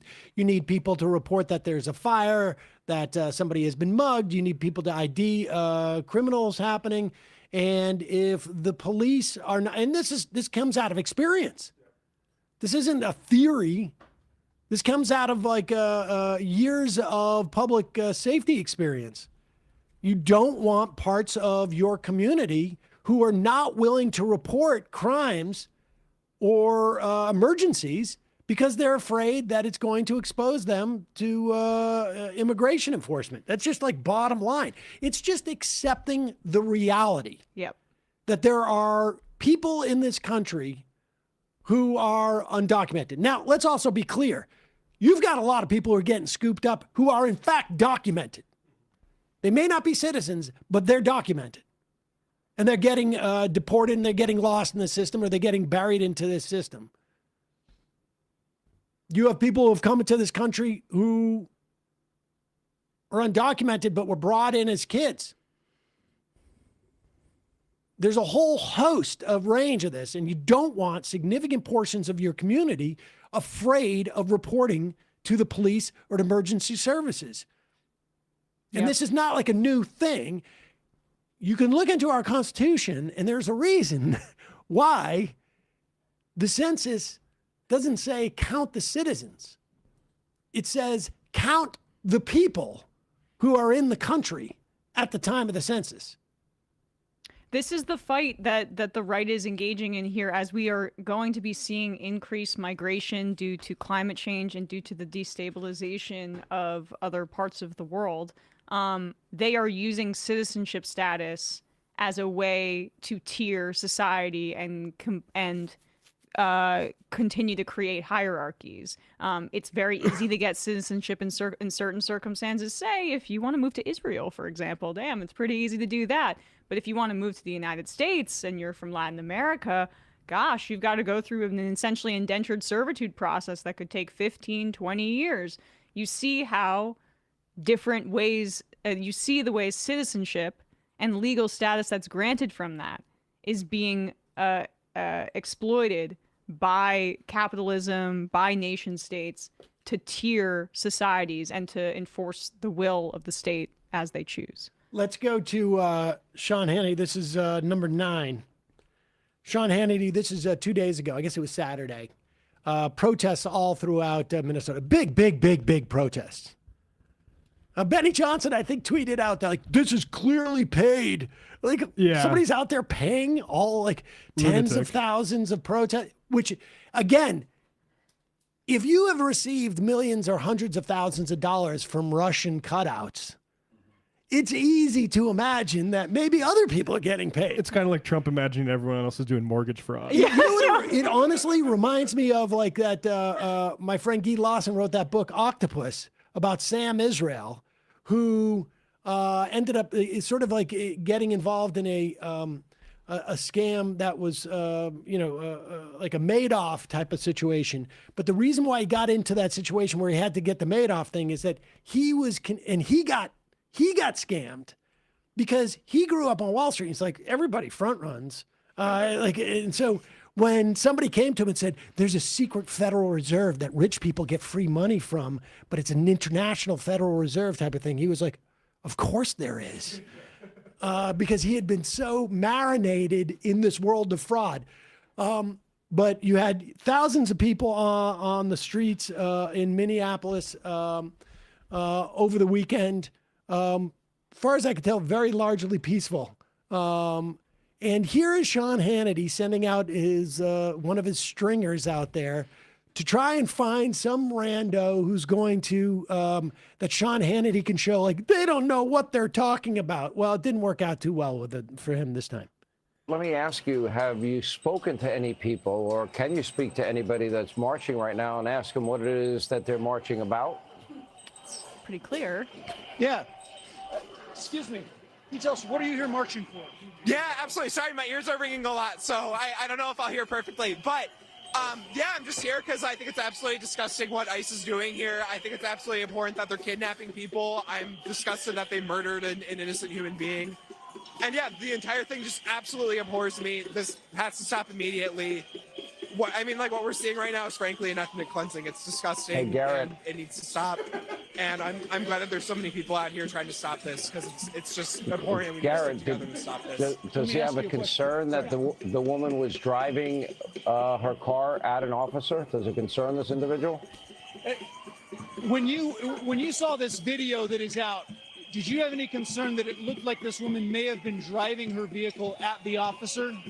That's not what it looked like to me at all. And I mean, like, even if you did assume that was the case, which it absolutely is not, we are supposed to train officers to be responsible in these situations and judge the situation objectively, look at it reasonably.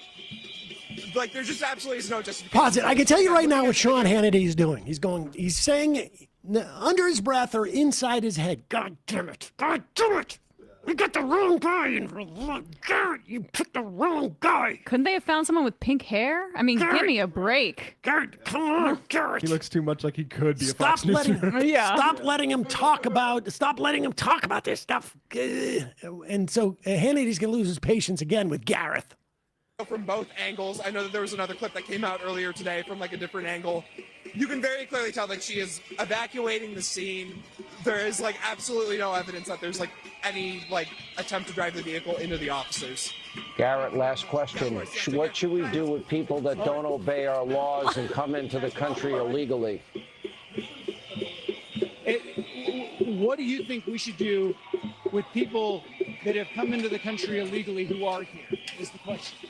I think they have the right to be here, frankly. I mean, that's just my opinion, but I think they have the right to be here. I think that's just a basic human right is freedom of movement. We recognize that in the United Nations Charter. That, in my opinion, is just a fundamental human right that all nations ought to recognize. And I'm glad that some people are standing up for that basic human right. And what's your instrument of choice? Instrument of choice? I just found a bell in a bag. Someone was handing out free stuff, so there we go.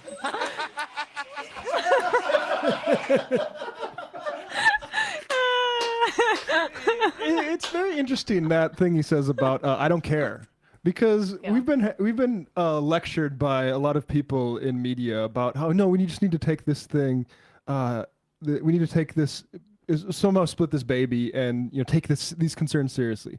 These concerns are all fake. There's no serious concern about it. There are people that have been displaced by our foreign policy, for instance, and or people seeking refugee status for conflicts in the world that maybe we only have a secondary relationship to, and we should let those people into. But the broad freakout is a distraction like the Nazis. Well, I mean, let's be clear. There is a real concern from these people, and that is they do not want to dilute the culture that they think that we have here, or some version of a white culture. Yep.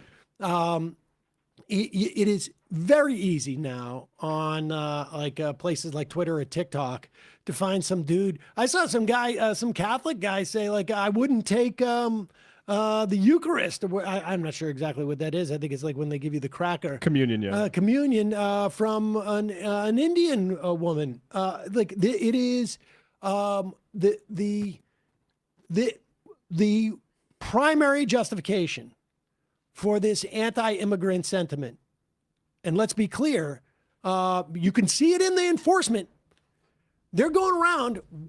There's definitely stories of white immigrants who overstayed their visa or are undocumented in other ways, who have been rounded up by ICE. You definitely see that.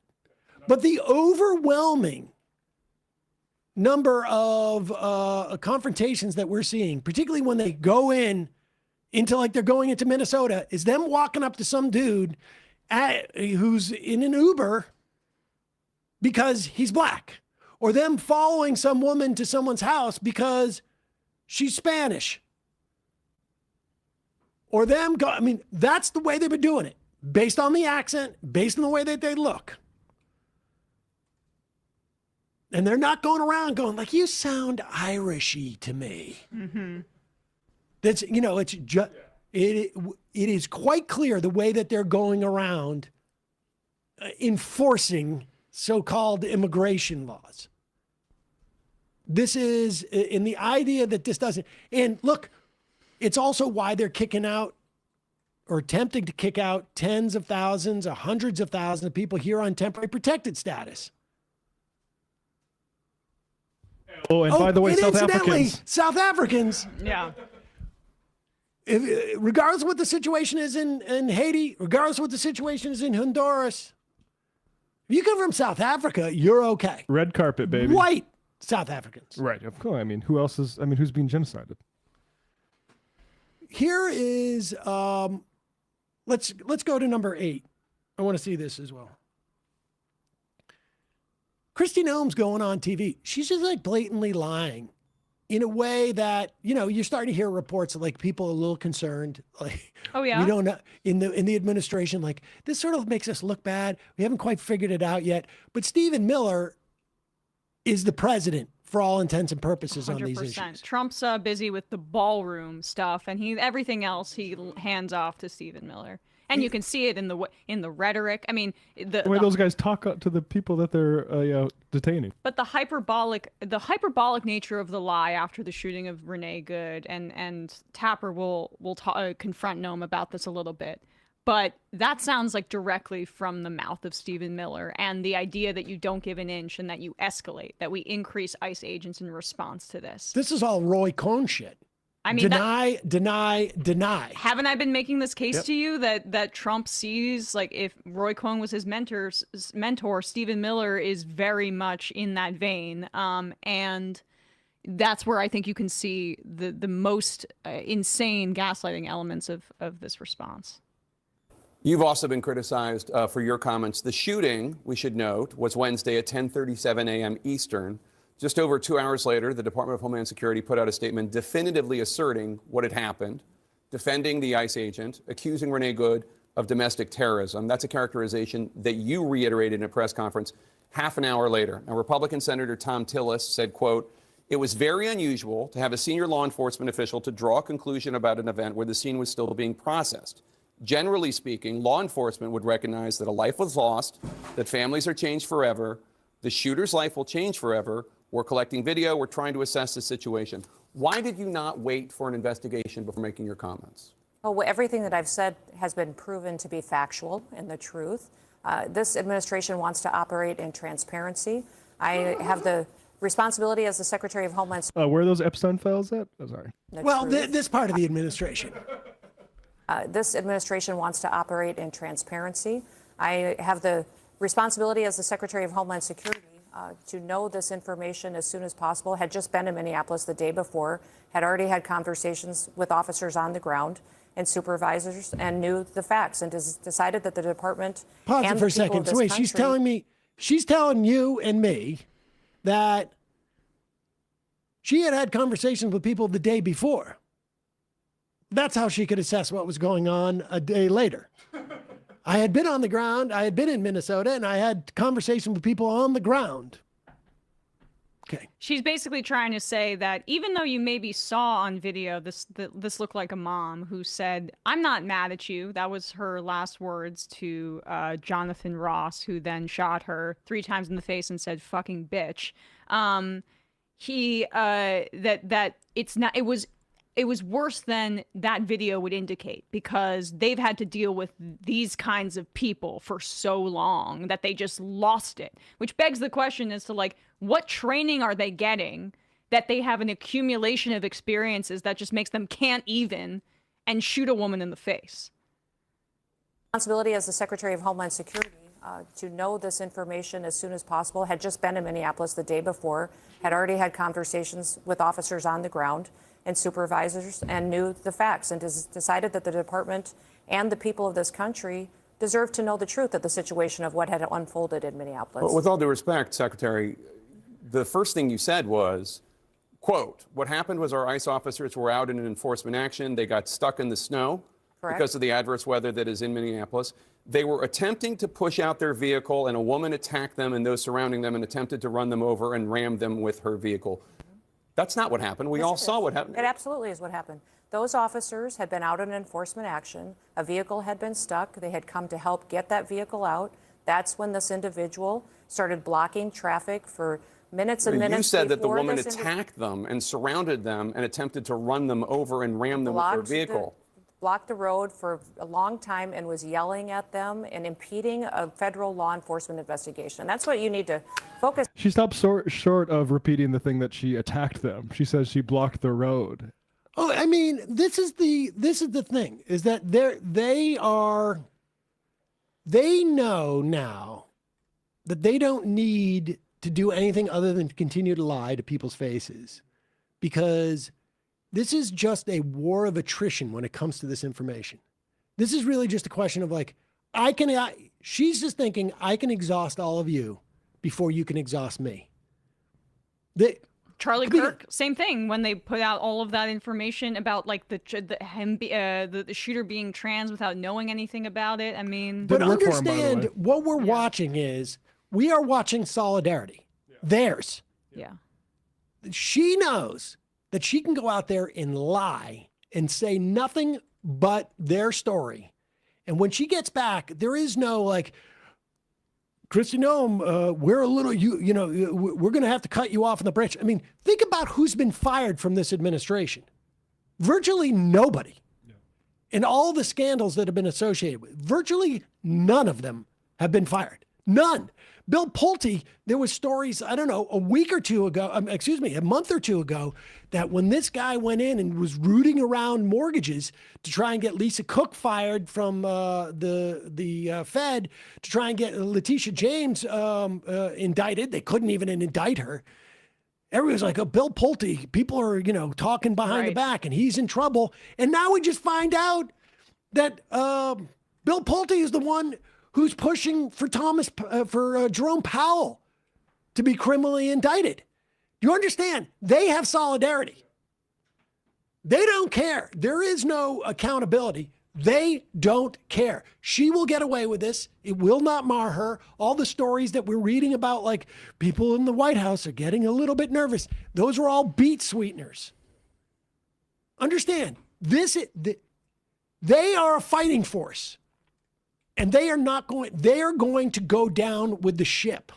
There's no peeling people off. There's no finding the weakest caribou or whatever it is. We need to show just as much solidarity, and if we do, there's more of us. Blocked the road for a long time and was yelling at them and impeding a federal law enforcement investigation. Yelling. That's what you need to focus on, Jake, is they were breaking the law by impeding and obstructing a law enforcement operation. They were breaking the law already, and these officers were doing their due diligence and what their training had prepared them to do to make sure they were handling it appropriately. You said within hours of her being killed, you said that she was a domestic terrorist. How do you define domestic terrorist? She weaponized her vehicle to conduct an act of violence against a law enforcement officer and the public. How can as you they are doing that, in the public? What? Well, that's what they're saying, is that because she's not allowing for the ICE Gestapo to round up people, you are creating a threat to public safety. You're watching multiple. Well, she said weaponized her car against the police officer and the public. Well, yeah. There is no members of the public who are even remotely close to that car. She is not impeding the investigation because you watch multiple cars drive by her. There's a video angle of her waving one of the cars in front of her. She said she was yelling things like, "I'm not mad at you, ma'am." That was just a dodge before she used her car to try to murder the ICE officer. She was trying to lull them into a false sense of security by saying, "You go ahead, and I'm not mad at you," and then time to ram. she weaponized her vehicle to conduct an act of violence against a law enforcement officer and the public. As they are doing that, how can you assert with certainty that she was trying to hurt the officer as opposed to she was trying to flee the scene? if you look at what the definition of domestic terrorism is, it completely fits the situation on the ground. This individual, okay, as you saw now this might be the most accurate thing that she has said, because this takes us back to that thing that Ken Klippenstein's been reporting on, the MP, the NSM. Gosh, I can never remember the NPSM 7. NSPM7. NSPM7. There we go. This is they've written out and described domestic terrorism in such a way that they're going to be able to apply it to all of these people. Yep, extremism on migration is what that would fall under. Which anybody covering Israel, for instance, should have some understanding of how that sort of expansion happens. This is, we're going to start to see these type of cases brought, and it's going to be 50-50 depending on where they're brought and what, who appointed them to judge. It's NSPM 7, yes. Any more of this?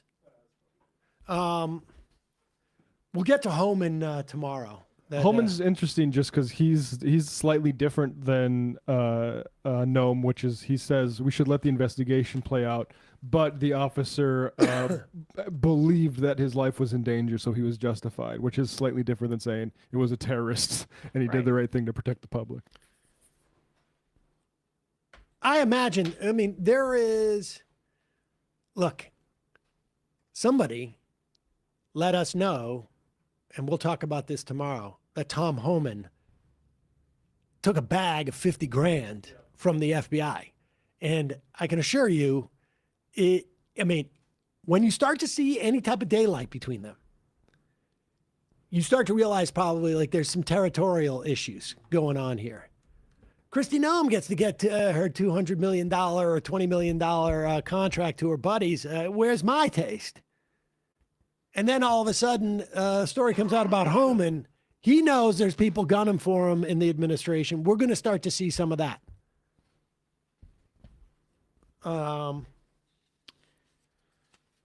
Just a time check for you, FYI.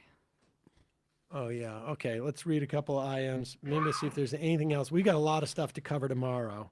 Yeah. Tomorrow we'll get to that. I'm just in awe of what's happening in that campaign for Nancy Pelosi's seat. Scott Wiener reversing on calling it a genocide in Gaza, which is something interesting, I think, to look for in other races across the country. Let's play. We'll take some IMs in a second, but let's just play. Lastly, clip number 7, because we talked about the ability for Noam to lie and go out there and lie. And it creating no issues at the White House. This is what Miller wants. This is what Trump presumably wants. They want Bovino out there telling his thugs, ramp it up. We need to continue the intimidation. This is just starting. And they are showing solidarity. In the White House, all of these fascists, they are showing solidarity. On some level, they have to. Because they know if they stray, they can get on the other side of this. And they know what they're doing in other times may be held accountable. So they're all in. They are in the getaway car, and they are operating with that mentality. In Philadelphia, there was a protest. This is in the wake, I think, in the wake of the shooting, but also in the wake of Krasner and the Philadelphia sheriff, Bilal, saying that that ICE comes to Philadelphia is going to be a different story. Here are the people of Philadelphia. I found this pretty encouraging and pretty moving.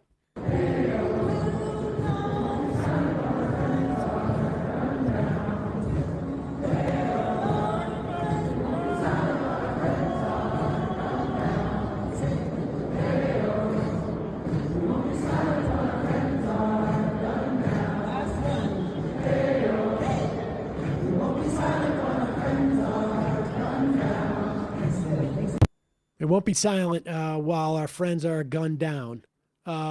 This is the mentality that people have to have. You know, and they're increasingly more normies have to be made aware of what is going on. And with the understanding that they have the ability to change this. Mm-hmm. Yeah. And to that point, like, there are a lot of people I've been speaking, you know, just like about to folks who maybe are politically motivated, but or on the left to a degree, or liberal, but are not as vocal as they were before. And the question is why? And I think a lot of people feel like, God, it didn't work the first time. Like, I mean, we just keep our head down. And that's the exact kind of mentality that we need to avoid, specifically because it's even more extreme this time around. Okay, let's read some IMs and we will get out of here. Tamur from the 5. Did you check out Jesse Dollemore and Brittany Page's coverage live from Minnesota last week? Great to see everyone in the space covering the story in an authentic way as possible. And extra kudos to those who risk it all in the scene for firsthand eyewitnessing. Jesse got off some great insults at ICE officials as well. They talk about their experience on the last episode of I Doubt It. Definitely recommend it. Left is best. United we stand. Love from Canada. Thanks. I haven't seen it. John Miller, Dahlia Lithwick, and Mark Joseph Stern wrote a piece about Kavanaugh trying to roll back Kavanaugh stops. Would be interesting to have them on to discuss. That's true. The Kavanaugh stops. Sober up. There was a case coming out of California with Kavanaugh where ICE wanted to be able to stop people based upon, my understanding is, stop people based upon their race, or excuse me, their look, if they looked like foreigners, their accent, and the jobs that they were doing. And he may be trying to back off that. All right, a couple more IMs. We'll get out of here. ICE is now aggressively, Rob from Minnesota, aggressively causing restaurants in Maple Grove, Minnesota, a close suburb of MPLS. Causing or cruising, maybe. This weekend, they attempted to enter my favorite Mexican restaurant. Word went out on Facebook asking for observers. I arrived soon after work and got several of my neighbors arrived soon after. The staff got out safely, but the restaurant closed for the day. Good for you, honestly. Thank God for you. 0711. Number of ICE agents in Minneapolis being up to 3,000. Notice that Christie makes a small smirk after her response. I don't doubt it. Nicola, serve the public from Fed chair means serve the interests of capital. That makes sense. That's our system. But he's obviously not talking about interest rates that help everyday people. Interest rates have been used to discipline labor in an era when labor is becoming more radical. Agree, this is absurd on Trump's part, though. Yes, no, I have real problems with the so-called dual mandate and which part of that mandate has been exercised. I absolutely think, perceive the interest rates going up as a way of turning the heat down on the labor market, not so much on inflation. Yep. Although I do think like the one thing makes it easier for Bernie to say we should audit the Fed, because if we can accuse the chairman of mortgage fraud, I think we should at least be allowed to have Congress look over what the Fed's doing. Yeah. Absolutely. I mean, Fed reform is essential. What we're watching, though, is, and why it's relevant from our perspective in this moment, is authoritarianism. Yeah. And of all the capitulating we have seen from Wall Street, corporate America, big law, et cetera, it is healthy to fight authoritarianism, to see anybody stand up and say, F you back. Remember, Trump appointed him. Trump appointed Jerome Powell. Yeah. Poly-Marxist, I have started to say when someone says, what should we do when people have come here illegally? I should say, give them amnesty like Ronald Reagan did. Very effective to invoke their patron saint. Yeah, the bigger problem is what do we do with you? Carly Chirk. Goodyear lobbied New Orleans to remove a lot of our streetcars in the city to sell more tires for cars. I'm part of a critical mass NOLA where we were pushing back against cars now. Well, that was the story I heard about Detroit with Firestone. I'm not sure. I don't know if that story is true or not. But nevertheless, we know that in cities across the country, there was lobbies to get rid of the streetcars. And it wasn't because people were like, I just like the sound of cars more. Somebody had a financial interest in it, without a doubt. Jordy, PhD. Elizabeth Warren apparently calls out Reid Hoffman in abundance as obstacles to progressive goals. I saw that this morning. Yeah. Good for her. Yeah. Is Ezra Klein going to act hurt and surprised that critique came? Oh, we're buddies. Why would she do this? I wasn't expecting to have a disagreement with you guys. Sam Cedar, any stand-up electric scooter gang in the chat?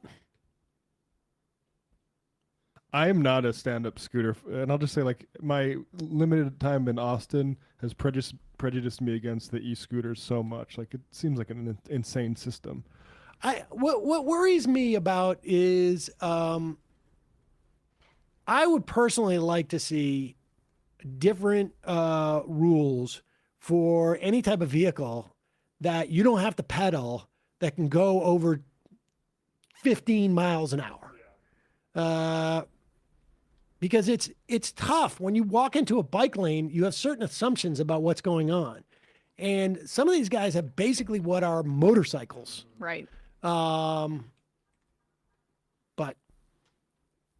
everything is going to need to be fine-tuned at any given point. Mine Polo, I'm convinced that this administration lying behalf on Jonathan Ross is for recruiting purposes. They don't care how this makes them look to normal Americans. They're demonstrably lying, not to convince anyone of their story. They're lying to show potential ICE recruits that they can do anything as an ICE agent, and this administration will lie for you and get in the way with it. 100% solidarity. That's what I'm talking about. It goes up and down the line. You're safe. We got you back. All right, 5 more. Glass Siegel. Love to see someone running against Benny Thompson in Missouri. Mississippi second. If Pelosi hadn't picked him to sleep, though, chair, the Jan 6 committee, maybe Liz Cheney wouldn't have been launched into the spotlight. Jake from Minneapolis. Would it be possible to get a rundown on Meshtastic at some point? Yeah, maybe we should do that. We got to get somebody on to talk about it. APAC Shakur. I watched this clip over the weekend and was so upset that these agents lying to this woman, threatening to smash the door down if they have to get a warrant. That's not how a professional law enforcement officer acts. Yeah, indeed. Not that, Aaron. I recommend people read Impossible Subjects. It details how immigration law was very lax for most American history and allowed for people who came illegally but stayed in the country for 5 years to get citizenship. It was only in the 1920s when we started to close our borders, mainly to Irish, Polish, and Italian immigrants. Oh, you mean eugenics o'clock? Back then, racists hated them more than Hispanic and Muslim immigrants. I think because of proximity. Man shovel. Kristi Noem can't even handle a softball interview from Jake Tapper. How long before she gets tired of being the face of ice when it's Stephen Miller moving her lips? They've got nothing else. She can't even feel her face anymore. Oh my God! Her lips can't even move. I saw a side by side of what she looked like 10 years ago. It's a completely different It person. helps with the lying. Yeah, it just completely paralyze your face. Yes. I mean, the amount of filler is astronomical. Militant apathy.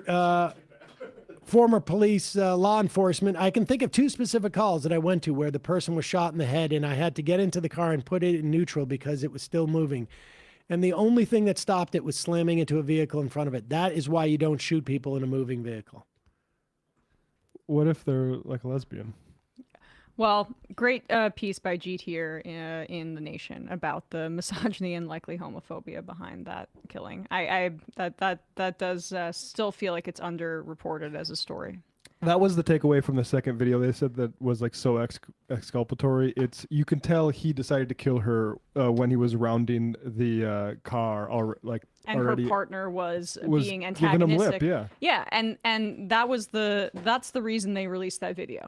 It's because it showed that she was gay. And Trump basically admitted he's talking about how much disrespect, like this is they're fascists, and there's a hierarchy of respect that they need to enforce with violence up to murder. Yep. Ohio lefty. Don't know if this changes your analysis, but Bernie Moreno is not up for re-election. That would be our other senator, John Husted, who was lieutenant governor. Yes, that makes sense. It doesn't really dramatically, no, because I think Bernie Moreno is highly invested in making sure that Sherrod Brown is not elected senator there. And you will see senators covering for other senators, and you will see, if Moreno is up there saying that we need to do this, Sherrod Brown doesn't have the same argument. Are you going to put another Bernie Moreno there who is going to raise your ACA rates? I don't know that it's going to work, but that's the idea behind it. Left is rage. The cops she called basically told her to F off and they wouldn't help.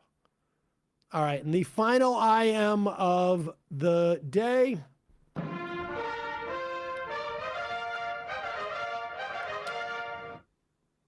Heated bribery.